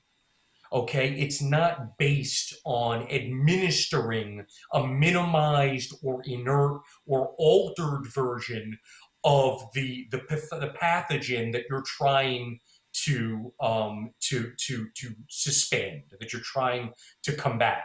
Okay, so it's like you get the polio vaccines. I think this is one of the vaccines that we have a great deal of data on because it's a relatively pretty old vaccine. And you get some version of polio, but you build up antibodies and you become immune, and that's you're better off. You become immune to the disease. This style of vaccine is a new style of vaccine, even though it hasn't just been created, but it works differently. What it does is it creates a protein, and the protein that it creates allows the body's natural immune system, or the body's natural defense system. The protein incites the body's immune system and defense system into attacking the pathogen. So you're using the body's immune system to greater effect by introducing the protein, whereas in the past, you were just giving them some form of the virus itself and letting the body work around it in that way. Now, the flip side, the drawback to this, if there is a drawback, is that this is, relatively speaking, even though it's certainly not 6 months old or 10 months old, it is, relatively speaking, new biotechnology. It's a new way of approaching vaccines. It's not just a new vaccine for this specific disease, for this specific virus. It's a new way of approaching vaccination totally. And therefore, we don't have 50 years of data on it. We don't have 30 years of science on it. We don't have a 20 or 25-year medical history of observing people that have taken this vaccine, seeing what their side effects are, seeing how it affects them, seeing what it does, seeing what it doesn't do. We don't. Most of the writers of the articles and the communications that I've read in the medical community seems to be that community seems to be more concerned about the long-term possible effects of COVID than they are of the long-term possible effects of this vaccine. So any doctor will tell you, do we have a 20-year case study on this? Can we vouch 100% that 5 or 8 or 10 years down the road, there won't be some unintended thing that happens from this that we can't foresee? No, we can't say that with any certainty. And anybody who would say that is lying to you, because it's a new thing that's being introduced. That being said, it is built on a foundational bedrock of science that is sound and that has been researched. So the question becomes, I would like people to kind of move away in their thinking from, how did they get it done so fast? Did Trump do it? Is it a conspiracy? Is it political? Is it for the election? Is it this? Is it that? And I would like them to embrace this medical technology in the same way you would or wouldn't embrace any new medical technology. It's a different thing. It's a step forward. But many people believe it's an innovation, and it's one that's going to save a lot of lives. So yeah, with any medical procedure, there's risks and there's benefits. And so I just want people to focus on the reality of those risks and those benefits, rather than taking those risks into a place that's just really more internet meme type stuff and less actual science. So that's just my piece on the vaccine.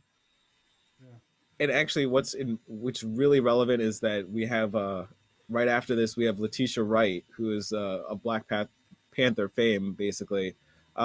She got embroiled in a controversy because she put up a video for about 90 minutes, I believe it was, of her being anti this vaccine. And so there's some other things, some transphobia in there as well. But she got embroiled in a huge conversation. And I wish we still had the video. She deleted it all. This is the thing. This is the internet. Though things disappear, I could go find those clips if I want to. I think it's more interesting to hear Vanity Fair's video on this.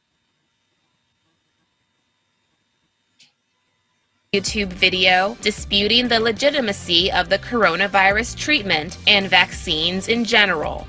Variety noted that the controversial content also contained climate change skepticism and transphobic comments. Following initial criticism and anti-vaxxer accusations, Wright tweeted, "If you don't conform to popular opinions, but ask questions and think for yourself, you get canceled."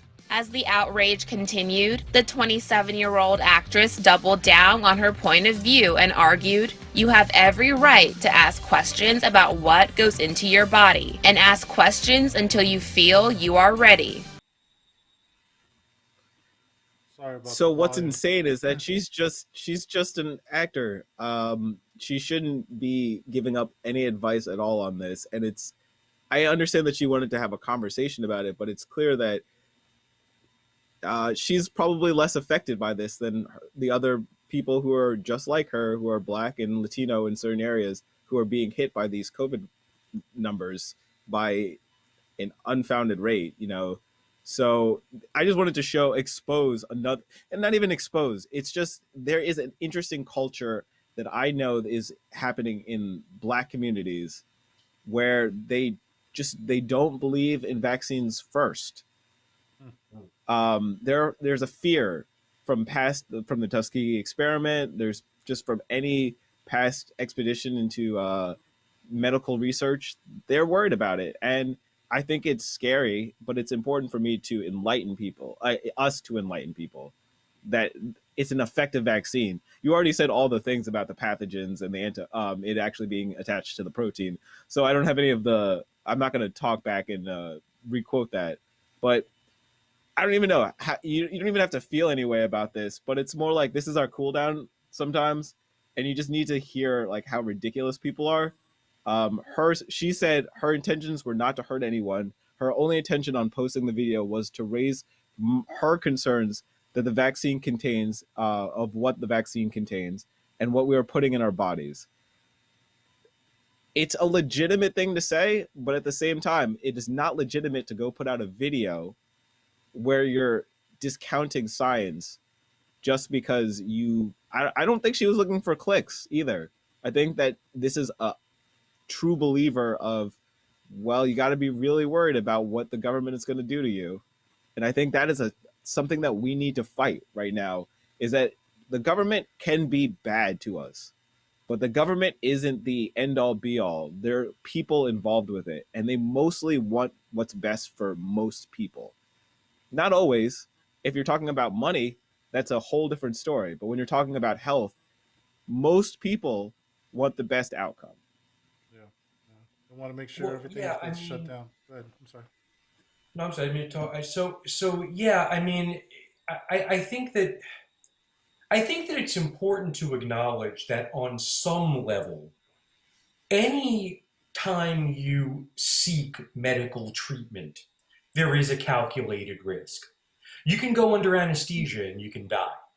Okay, you can die if you have an issue with your heart and you need a valve replacement. You can quite very possibly die in an effort to fix your heart and replace your valve. The question is at what point do you feel that the risks have been accounted for and are calculated enough that there's a risk-benefit ratio that is favorable to you? And so I mean, I think that yes, I agree with one thing that was said in that clip. I do agree that everybody should ask questions and get information when it comes to their own health and when it comes to being advocates for their own health. I think there's nothing wrong with that, but really gather information from credible sources and people that are in a position to know.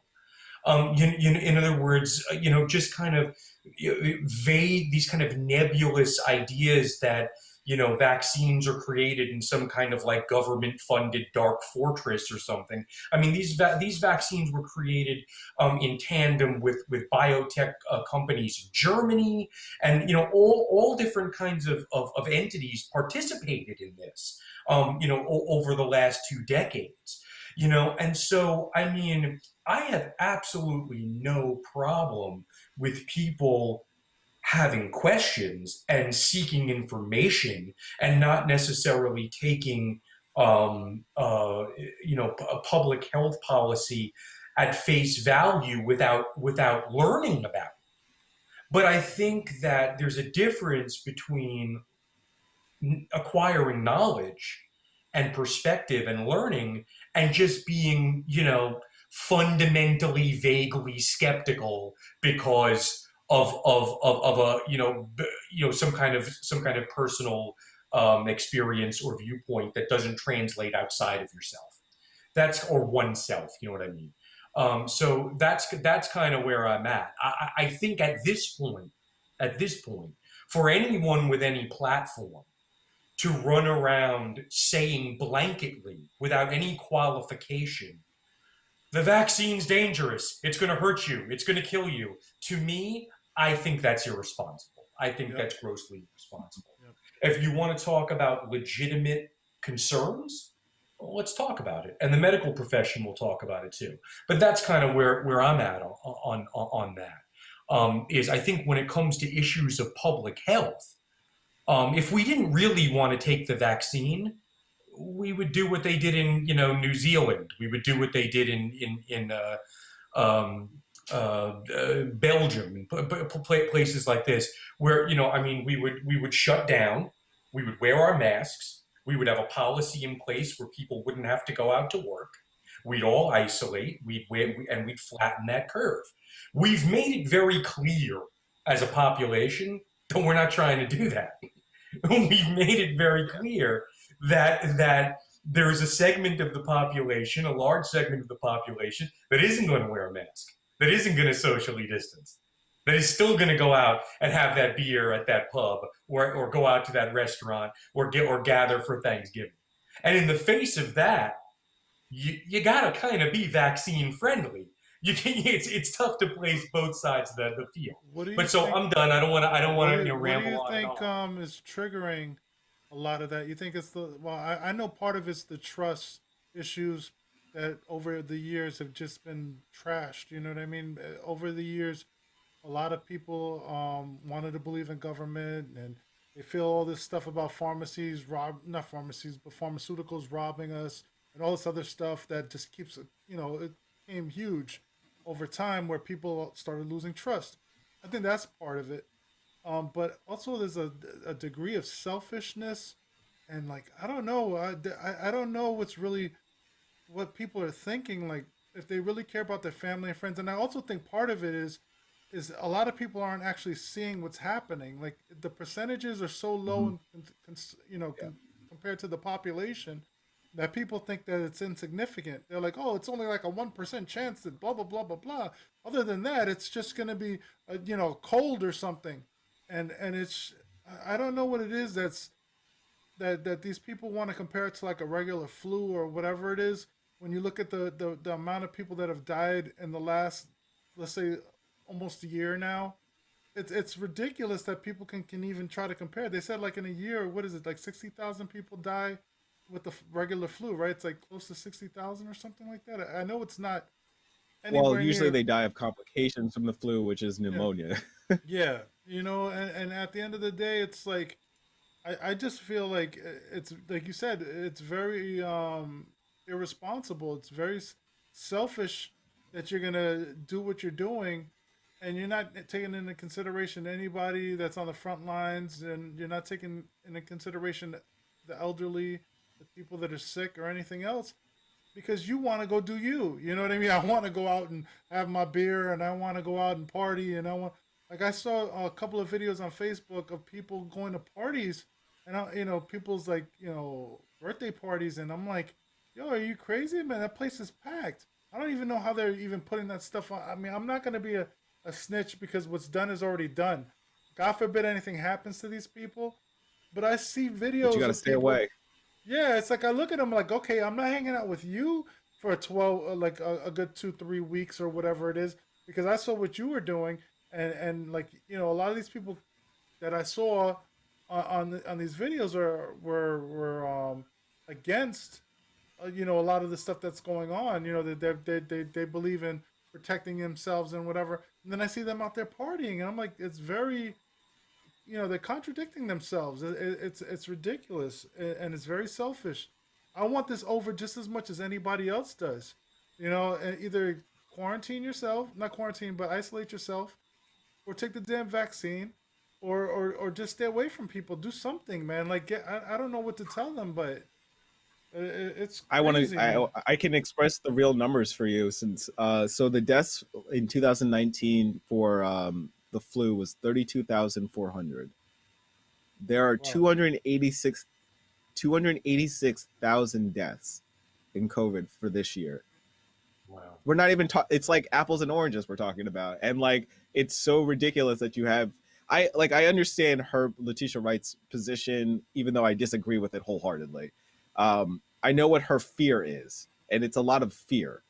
But it's, when you look at the numbers, it just tells you the facts. And I hate to harp on it, but science is the only way to look at this.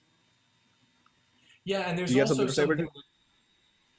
Yeah. I was just going to say, and there's also something I think that's significant with this. First of all, when they talk about a 2% mortality rate, that sounds benign until you realize that's 6 million people in the United States, and so that's that's the extrapolation of this.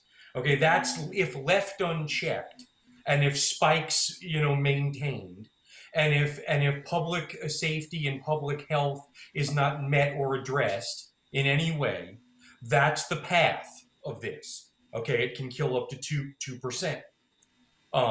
So if everybody gets this thing tomorrow, if we just said, forget about it, we're just going to do herd immunity, we're not going to wear masks, we're going to let this thing circulate and we're going to let it die out on its own, that's 2%. When we talk about the 280,000, I'm sorry, what was the exact number that you gave, Anthony? 36,200. No, the one of do the you mean COVID. for the COVID deaths? Yeah. 236,000. 236. Was it Yeah. 236? I thought it was 86. No, it's 236. I can double check that, of course, because that's easy to do. Yeah, I'm sorry, I didn't mean to get call you back, but I forgot it.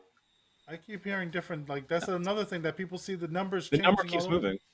But the thing is like sometimes it sounds like it's higher than other times and then lower than other times. So it's like it's. Okay, I thought it was so, 280 yeah. something, but go ahead. It's 286. You're correct. 286. Okay, 286. Okay, so all right, so fine. And the only reason why I asked that is because you've got this 286,000 number of mortality rate of the death toll. Okay, but that doesn't take into account people that were in the hospital for a month. That doesn't take into account people that were on a ventilator for a month and they've lost 20% of their muscle mass and they're in they're alive. They've gotten past COVID, but they're a wreck. They're not in great shape. So that doesn't take into account the people that, COVID didn't wind up killing them, but it put them in desperate straits, health-wise, and made them very, very ill. So it's, I mean, when you look at it through that lens, I think, it becomes a different thing. You've got this huge death toll for a year, but you've also got a lot of people that were driven into the hospital and were treated within an inch of their lives. And so I think that just to have that perspective and to understand that, well, you may get through this thing, but you may get through it at a significant cost. I mean, a physical cost through treatment. And I think that kind of is something that needs to be kind of just factored into the whole discussion. I was going to anecdotally say that, like, I have somebody who took the vaccine early. Okay, so it's a double-blind test, so she doesn't know that she got it, but at this point she's pretty sure. She works for a pharmaceutical she's a pharmaceutical agent, basically, so she does it all the time. She's out there and delivering medicine to people all the time. So she went up and she got it, and she's totally fine. And I'm like, I know this is anecdotal evidence, this is just one person, but this person is in contact with a lot of people, and she's in Tennessee. So she's dealing with a lot of people who are not wearing masks. And she rails about it all the time. She's extremely knowledgeable about all of this. So she knows what she wants, but that you can't just persuade people to change their opinions. Now it's an opinion, even though it should be a scientific fact that masks work. For them, it's an opinion. Well, I mean, I was gonna say, no, go ahead. If somebody were to take the vaccine, out of curiosity, because I haven't researched much, because I told myself I'm gonna wait several months to see what happens, but that's just me. I'm gonna definitely isolate myself and wear masks and so on and so forth. But I eventually will take the vaccine. My question is, okay, you take the vaccine. What happens if you come in contact with somebody? Do you just get less symptoms, or is like what's supposedly the effect of being in contact with somebody that does have it after taking the vaccine? What's supposed to happen, like, to that person? Like, if I were to take the vaccine and my best friend had COVID, how would it affect me? Like, I know they don't have all the details, but would I still get sick, but just not as as severely, or is like any other vaccine would, or I mean, like what? I don't know too much of the details. Is that what? Is That's a that for detail that me? I don't. Maybe Richard, maybe you Yeah. know a little bit more about that. Yes. Well, I mean, so the way I understand it is, it's a two series shot. It's got a booster. And so the way I understand it is you take the first series, you take the first shot, and the immunity is supposed to begin to develop, and it's supposed to get you to like around 50-50. And then the second shot is supposed to get you to the point where you have immunity, you have antibodies to the virus. So as I cough. So I think that the idea is that if you fall into the 95% test group, control group, where the vaccine is effective, I think the idea is that you're no longer susceptible to the virus if you're within that Mm-hmm.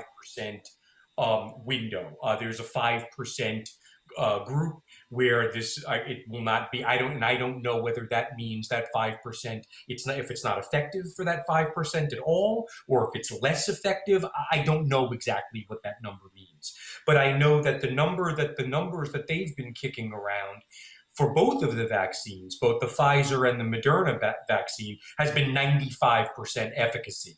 And I think that means that once you've gone over the month or 6 week process of getting the initial shot, getting the booster, and allowing that it to all kind of build in your system, I believe it means that you're no longer vulnerable to the virus, assuming you're in that 95%. And I think the only thing that they don't know is that they don't know if you can still pass it along. They just Okay. that as you won't get sick, but that's the only question that they still have, and that's something that you need evidence. You don't have evidence yet. Hmm. Yeah, but I'm pretty sure that the idea, and like I said, I mean, I hesitate on speaking with complete certitude with this because I'm not a scientist. I know what I've read, and I think my sources are solid, but I don't claim to know every fine nuance of this. But I do believe that as long as you're kind of in that large majority for which this vaccine has been effective, the transmission rates are supposed to be, go down to, almost nothing. That being said, if you've got, if you wear a mask and you cover your mouth and your Yeah. nose, and another person wears a mask and they cover their mouth and their nose, and you practice 6 foot social distancing and you don't gather inside, those transmission rates go down to about 1.5% too. So, so I mean, Okay. it's you know what I'm saying. So I mean, it's all a question of, what are you willing to do, what are you willing to maintain. But I definitely have, me personally, I put more faith in a vaccine's ability to mitigate the spread of a virus than I do in the ability of human habits and human compliance to mitigate the spread of a virus. Yep. Sure. So that's where I'm at with that. I'm with you. No, that's very Definitely true. with you. Yeah. Human nature is proven to me that they're kind of stupid. Like majority, we got a good percentage of people. I'm hearing like an echo, I think, from speakers or whatever. But was I gonna say the human nature is definitely very suspect. I think we're relatively educated enough. I think we were born in a time and in an area where we kind of learned certain things and realized that we have responsibilities on this planet and our families and regarding other people. Some people that I feel like the isolation that some people have kind of gives them a reason to think that they could do whatever the hell they want. The people that, then again, there are also people that feel privileged and so on. It's impinging on my livelihood and my lifestyle and so on and so forth. But it's to me, I think it's how you were brought up and the type of people you're around that make you realize or allow you to realize that you have more to do on this earth and have more responsibilities in regards to your actions. And so a lot of people just never had that. I've realized every day when I'm walking in the streets and I see how people, or if I go to a store, for instance, like Walmart, people, I don't know, the entitlement and the way that they were raised, it's just it's sickening. I don't know, I, man. I'm going to throw in that I don't know if it's just how you're raised. I think that capitalism causes, especially corporatism, is like I like to say that it's like the large form capitalism, like your WalMarts, your Home Depots. Um, it gives you this sense of security, and that sense of security isn't real, but it is something that is American. It's a very American thing to be like, I can do whatever I need to do because it's my freedom, and I mean, that's kind of what our last little clip, our little last cool down clip is Yeah. about. When But I I was also saying, want to make sure that you. Oh yeah, go I was ahead, gonna say what I was please. saying about raised. I meant more like in a sense of the how parents interacted with the children. There are a lot of Mm, parents that don't, tell people, "Oh, behave yourself," or da da da. Some people get physical before they actually explain why you should be acting a certain way. And they don't really learn the lesson. They might get smacked in the back of their head or beaten or whatever it is by their parents, but they really don't understand it. And then there's also the whole environment of just education in general. Education also teaches you responsibility. The schools that I've went to in the past, I wasn't the best student all the time, but I felt like there were certain people in my life that allowed me to, see the difference between right and wrong. I live in Newark now. It's a huge difference on how these kids act from when I grew up in the Upper West Side of Manhattan. You know what I mean? There's a big difference, and I grew up in a time where it was still developing. They were gentrifying my mother's neighborhood when I was a kid. Like I said, I'm 44, so that was years and years ago. You know what I mean? And as it got better and better, like if you see it now compared to like 30 years ago, you're like, wow, it's a big difference. But I felt like the teachers and the environment kind of instilled some sort of common sense in people. A lot of places, I feel education and the lack of proper parenting, which isn't necessarily the parents' fault. Sometimes they got to work 3, 4 jobs. Maybe I'm exaggerating, but to raise that I child, mean, nobody really should be working two jobs. So yeah, I mean, exactly. that's But we're but you talking. understand my point. It's like, how do you teach a kid? Like my son's lucky; he's on honor roll. He's got a lot of. He was born in a tribe. We live in a 3-floor house with his grandmother before she passed, the grandfather, the 2 sisters of his mother, myself, and just my family. In New York. So in general, he had a lot of attention given to him to help him go on a path, and we wanted him to develop into a person that knew they had to adapt to situations. My son doesn't want to tell me when he's having trouble in school learning something. He's like, I wanted to learn how to do this because I know I have to be self sufficient. And to me that's an honorable thing. It doesn't necessarily help him if he needs help. You know what I mean? But I'm Mhm. happy to see that he at least acknowledges that and knows that. And not too many kids nowadays, I'm a smart person. I might not be able to speak well sometimes. I might not get the words out my mouth perfectly, but I know that I'm tech savvy. I know that I'm relatively a creative person when I can be, when I have the time to dedicate things.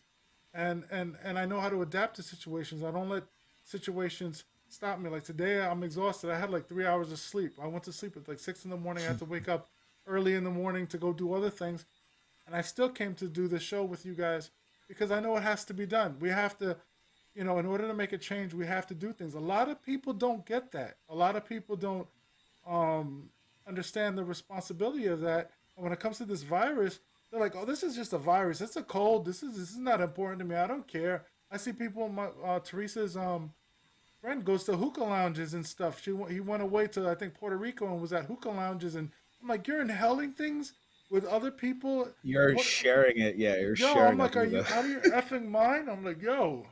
But that's the mentality. I don't want to stop what I'm doing. This is my life. One day I'll die. I only live life once. Okay, you're shortening your lifespan, taking that chance. You might live, but you might kill your grandmother, or your grandparents, or whatever, or your cousins, or your uncles, or your child. What if your child has an illness and you bring it back home to your child. I'm like, you're crazy.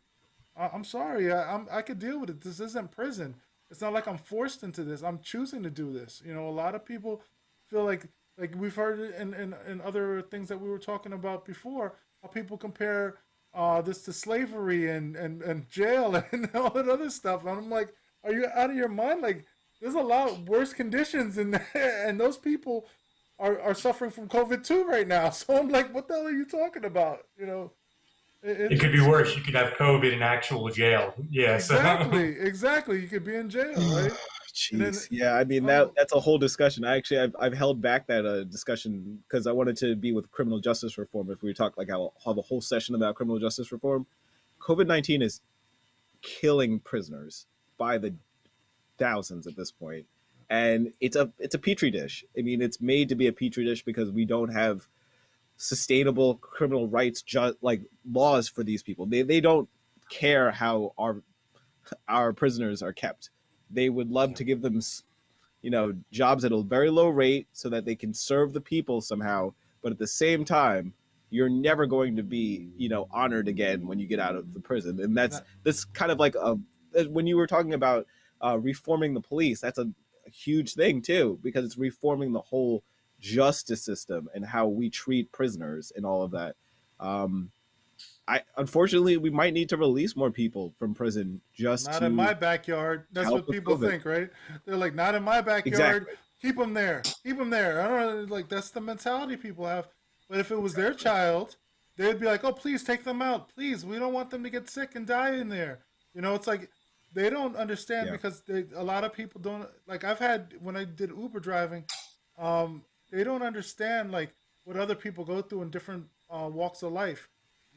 Lack of education, lack of proper housing, in different environments. We could like go for days with different topics in regards to how uh, unjust that things are for people. You know, how people don't have like the proper living conditions.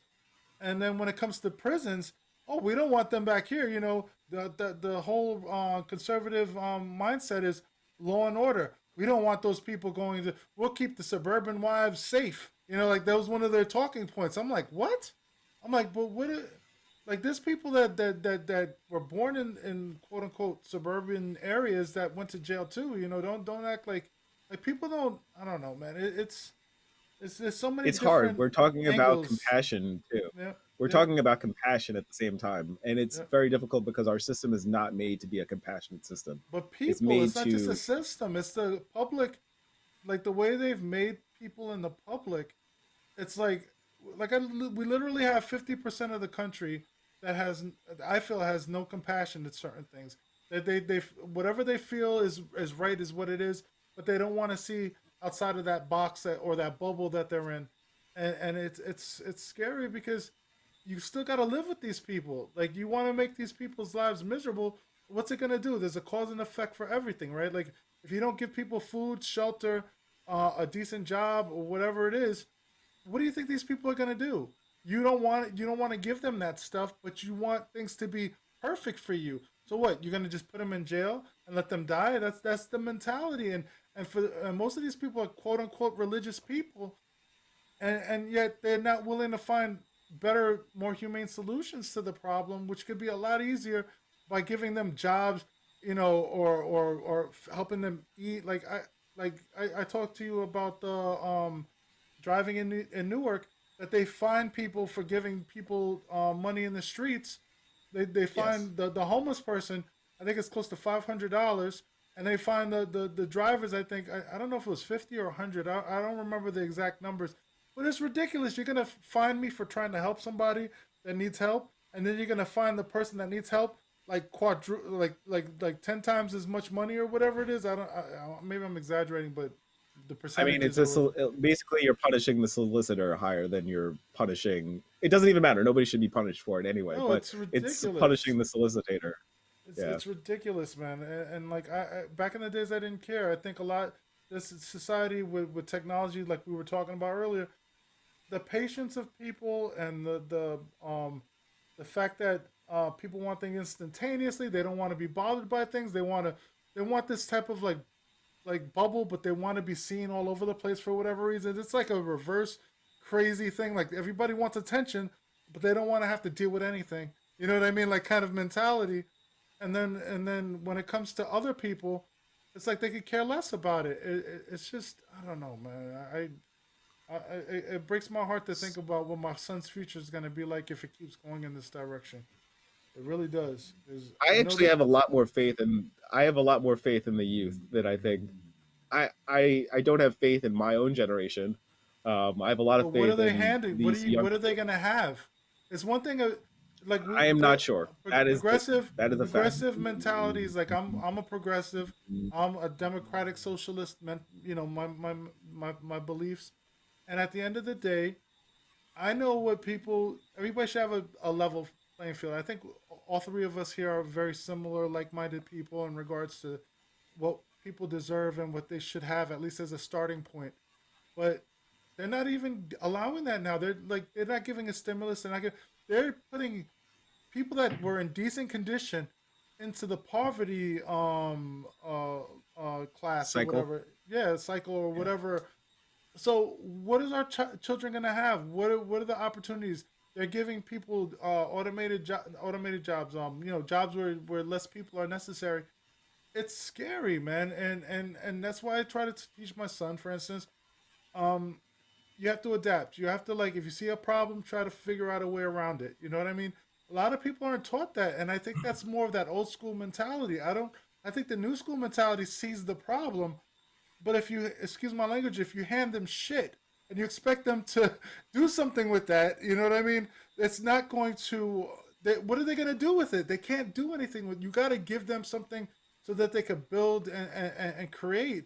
And I feel like, yeah, the technology in some cases are there, but now everybody has it. So how do you get noticed? How do you do anything? It's I don't know, man. It's sort of like the world running out of water. You know, they got the water on the stock exchange now and everything else. Yeah, I know you've heard about that, right? The whole stock exchange thing with Yes, the water and that's everything. actually on Sunday. Yeah, so We'll be talking about we that on will Sunday. talk about that, everybody. But you understand what I'm saying? It's like I feel like things are becoming depleted, and instead of people acknowledging it, like with the Green New Deal and all this other stuff, they're like, "Oh no, that's too expensive, dude. You're not giving people money. You're giving corporations money. What are they gonna do with it? These people are sitting on their asses, doing absolutely nothing but counting their money. They're not gonna build the roads. They're not gonna help the environment. They're not gonna do any of the things that are necessary. The youth sees what it needs, but if nobody's giving them the tools and the resources to do it, it's like it's a mute point. You know what I mean? Like it's a scary thought in my mind, but I don't know. Maybe I'm wrong. How do you guys feel? I'm sorry if I'm bringing like some negative stuff. No, I'm just want to hear. Is it? I just want to hear what Richard feels. I feel less complicated about it because I don't have children, so Yeah, it's more like I'm working for myself in a way, you know. yeah, So yeah. I don't like to. I would love to hear what Richard has, what his thoughts are. Well, I mean, I don't have children either, so we're in the same boat Yeah. on that. I mean, as I'm concerned, the components of kind of a functional society are in place. The question is, what are they going to look like? So, in other words, if you have an education system, we have an education system in place. What is that education system going to look like? We're going to have to manufacture, I think, at some point in this country again.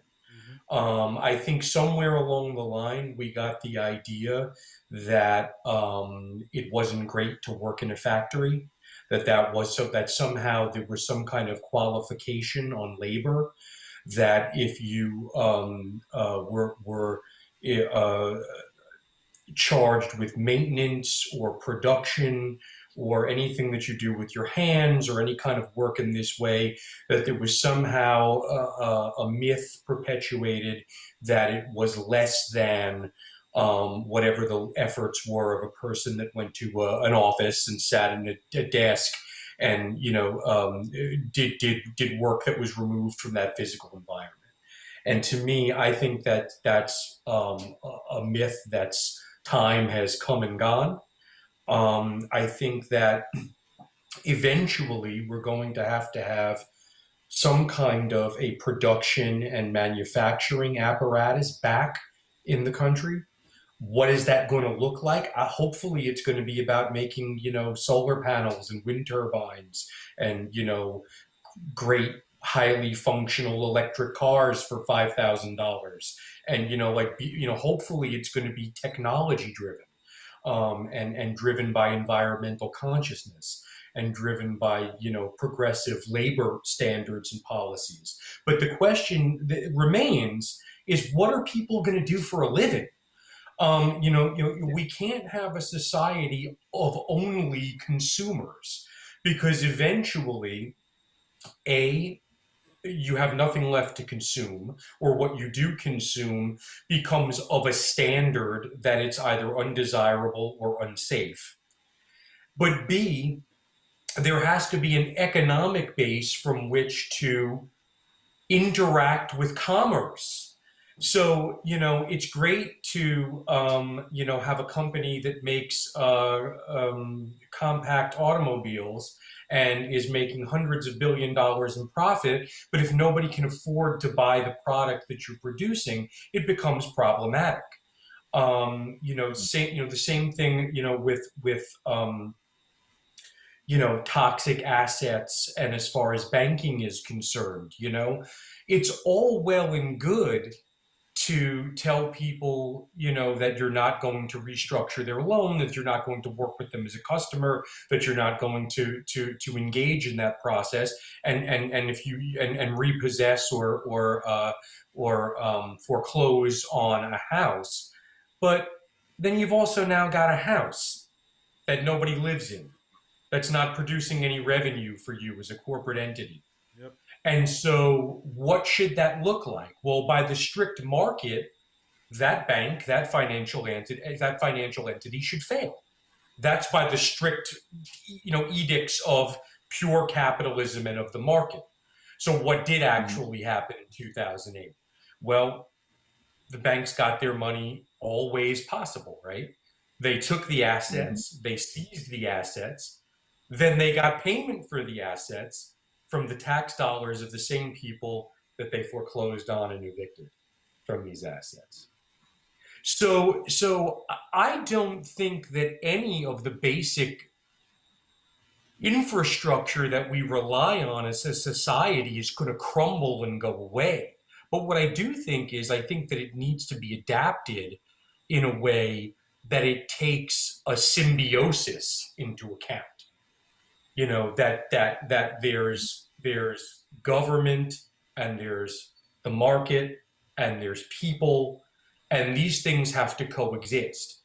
And how are they going to coexist?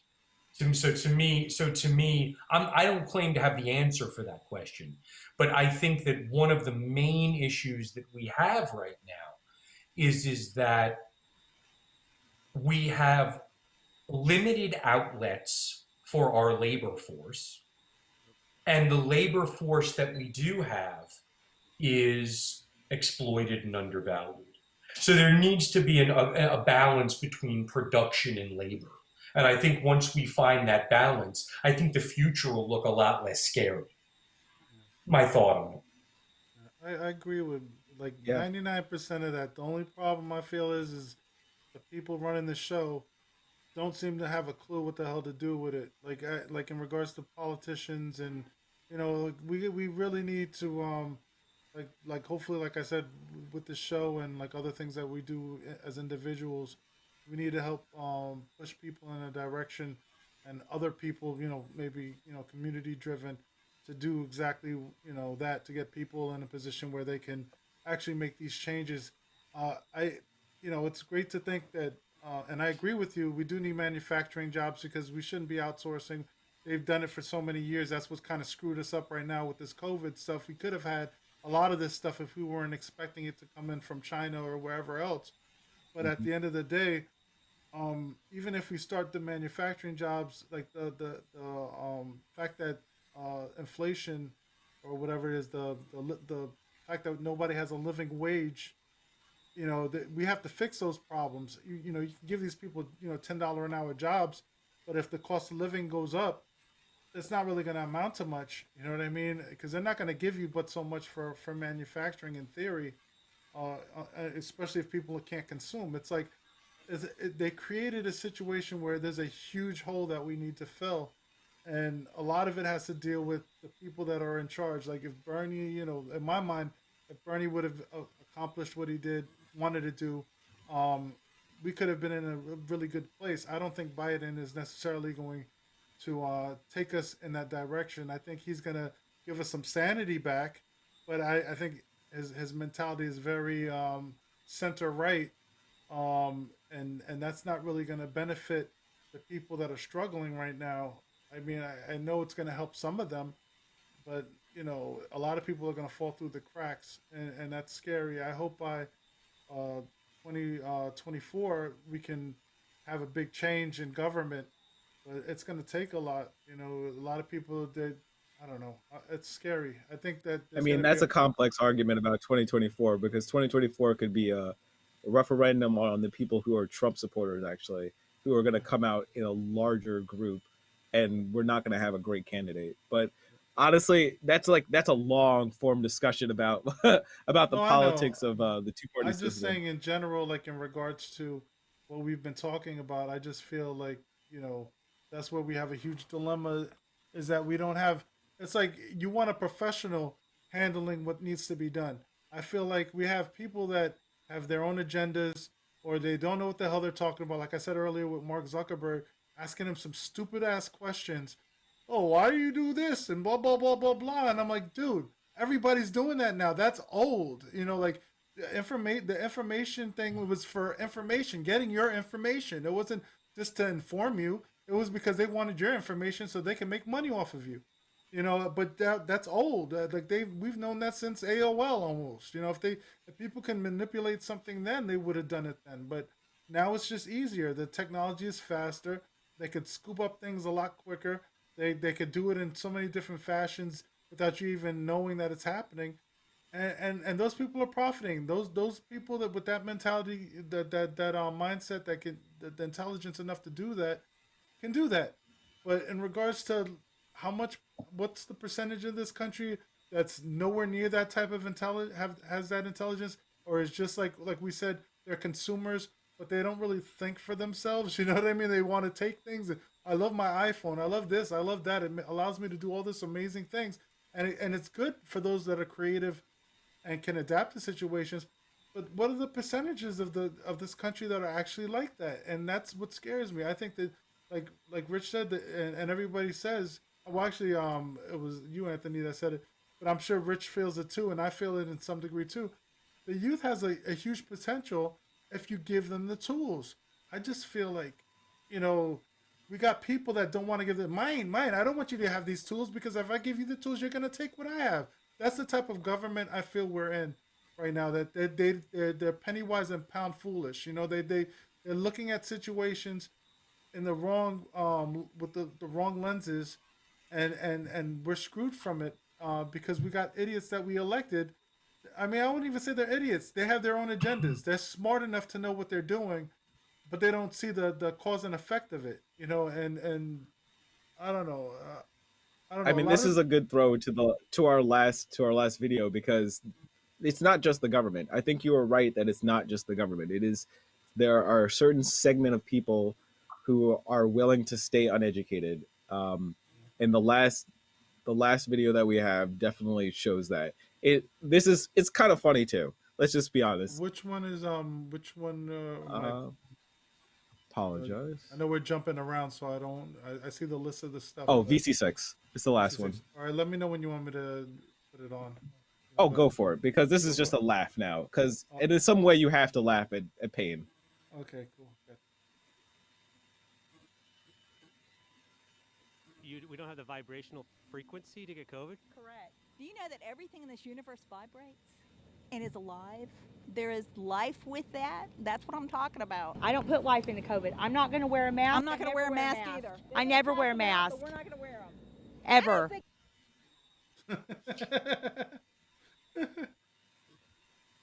Yo, man. Vibrational frequencies.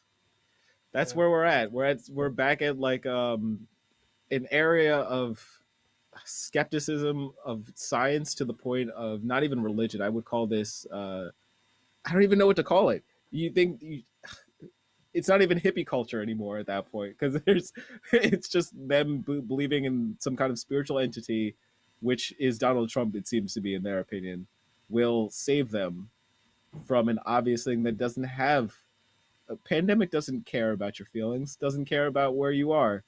It just wants to propagate. That's what a virus does. And there's an uneducated part of our society, and I don't know how we defeat that kind of. That's a lot. Like, that's not an age group that I think I can That reach woman. That by, woman's even if I talk to them straight. Yep, that woman's probably raising other children to think just like her. That's what's scary about it. You know, it's like, oh God help us, man. Like I have faith. I have faith. I don't think it's gonna happen. Like, God forbid, unless they like the world blows up or something. But I don't think it's gonna happen immediately. But if we keep going this way, God forbid, man. Like, oh God, I can't. I can't deal with these type of people. Like I think they'll at least they'll disappear for a while. I don't know if forever. I remember the Tea Party. Yeah, they're still around. I believe man. this is a subset of the Tea Party. This is a subset of the Tea Party, in my opinion. So, let's see what happens in 2 years. Unfortunately, this is like the long haul, like where you're gonna have to let these people go through their own mental loopholes of how Trump lost, because sooner or later they're gonna have to accept it.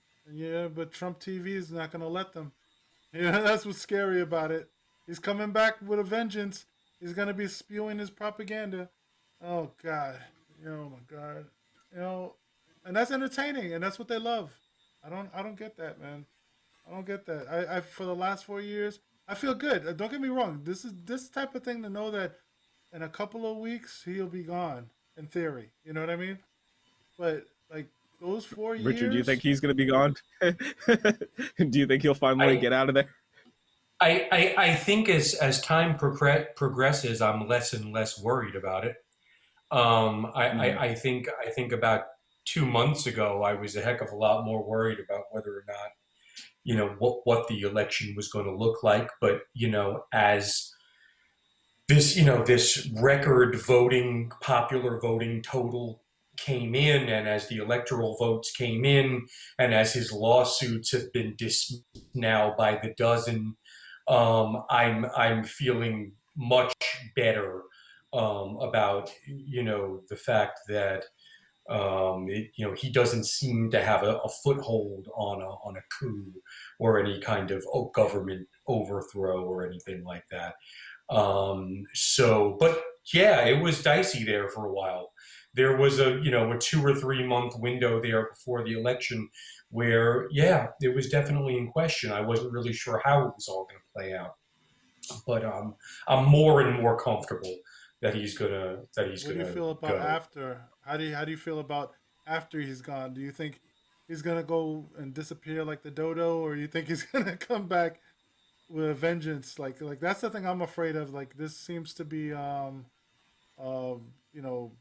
don't know, kind of a scary thing. Like I think he's gonna utilize whatever BS that he's spewing now, and for the next 4 years say he was robbed, and I don't know, and people, no, man. No, I was just gonna say, I think he's gonna try to capitalize on any hustle that he can, and I think that for him the presidency was a really good hustle. And he's still making money off of it. He still, has people giving him money. So the question to me is not whether or not he's gonna hustle and run a sideshow and do his thing. I'm sure he will. The question is, where are we going to be as a country, and is his, rhetoric and all that he's trying to do going to gain any traction? And hopefully it's not. Hopefully he's, going to have less and less traction and less of an audience. And that's why it's incumbent upon the Biden administration to be as successful as it possibly can in real terms. Because I don't think that we do want to open up a window where, I mean, if he can collect tens of millions of dollars from his followers under the guise of I'm going to run for president again in 2024, he will. He'll collect that money and he'll use it for whatever he's going to use it for. So I have no doubt that as long as he still feels like he can get something monetarily out of this, that he's going to do it. The question is, are the American people going to care? And are they going to think of him as a viable option to be put back at the levels of power? The levers of power, I should say. Hopefully not. Yeah, I don't know. Yeah, that's basically where I'm at it at it too.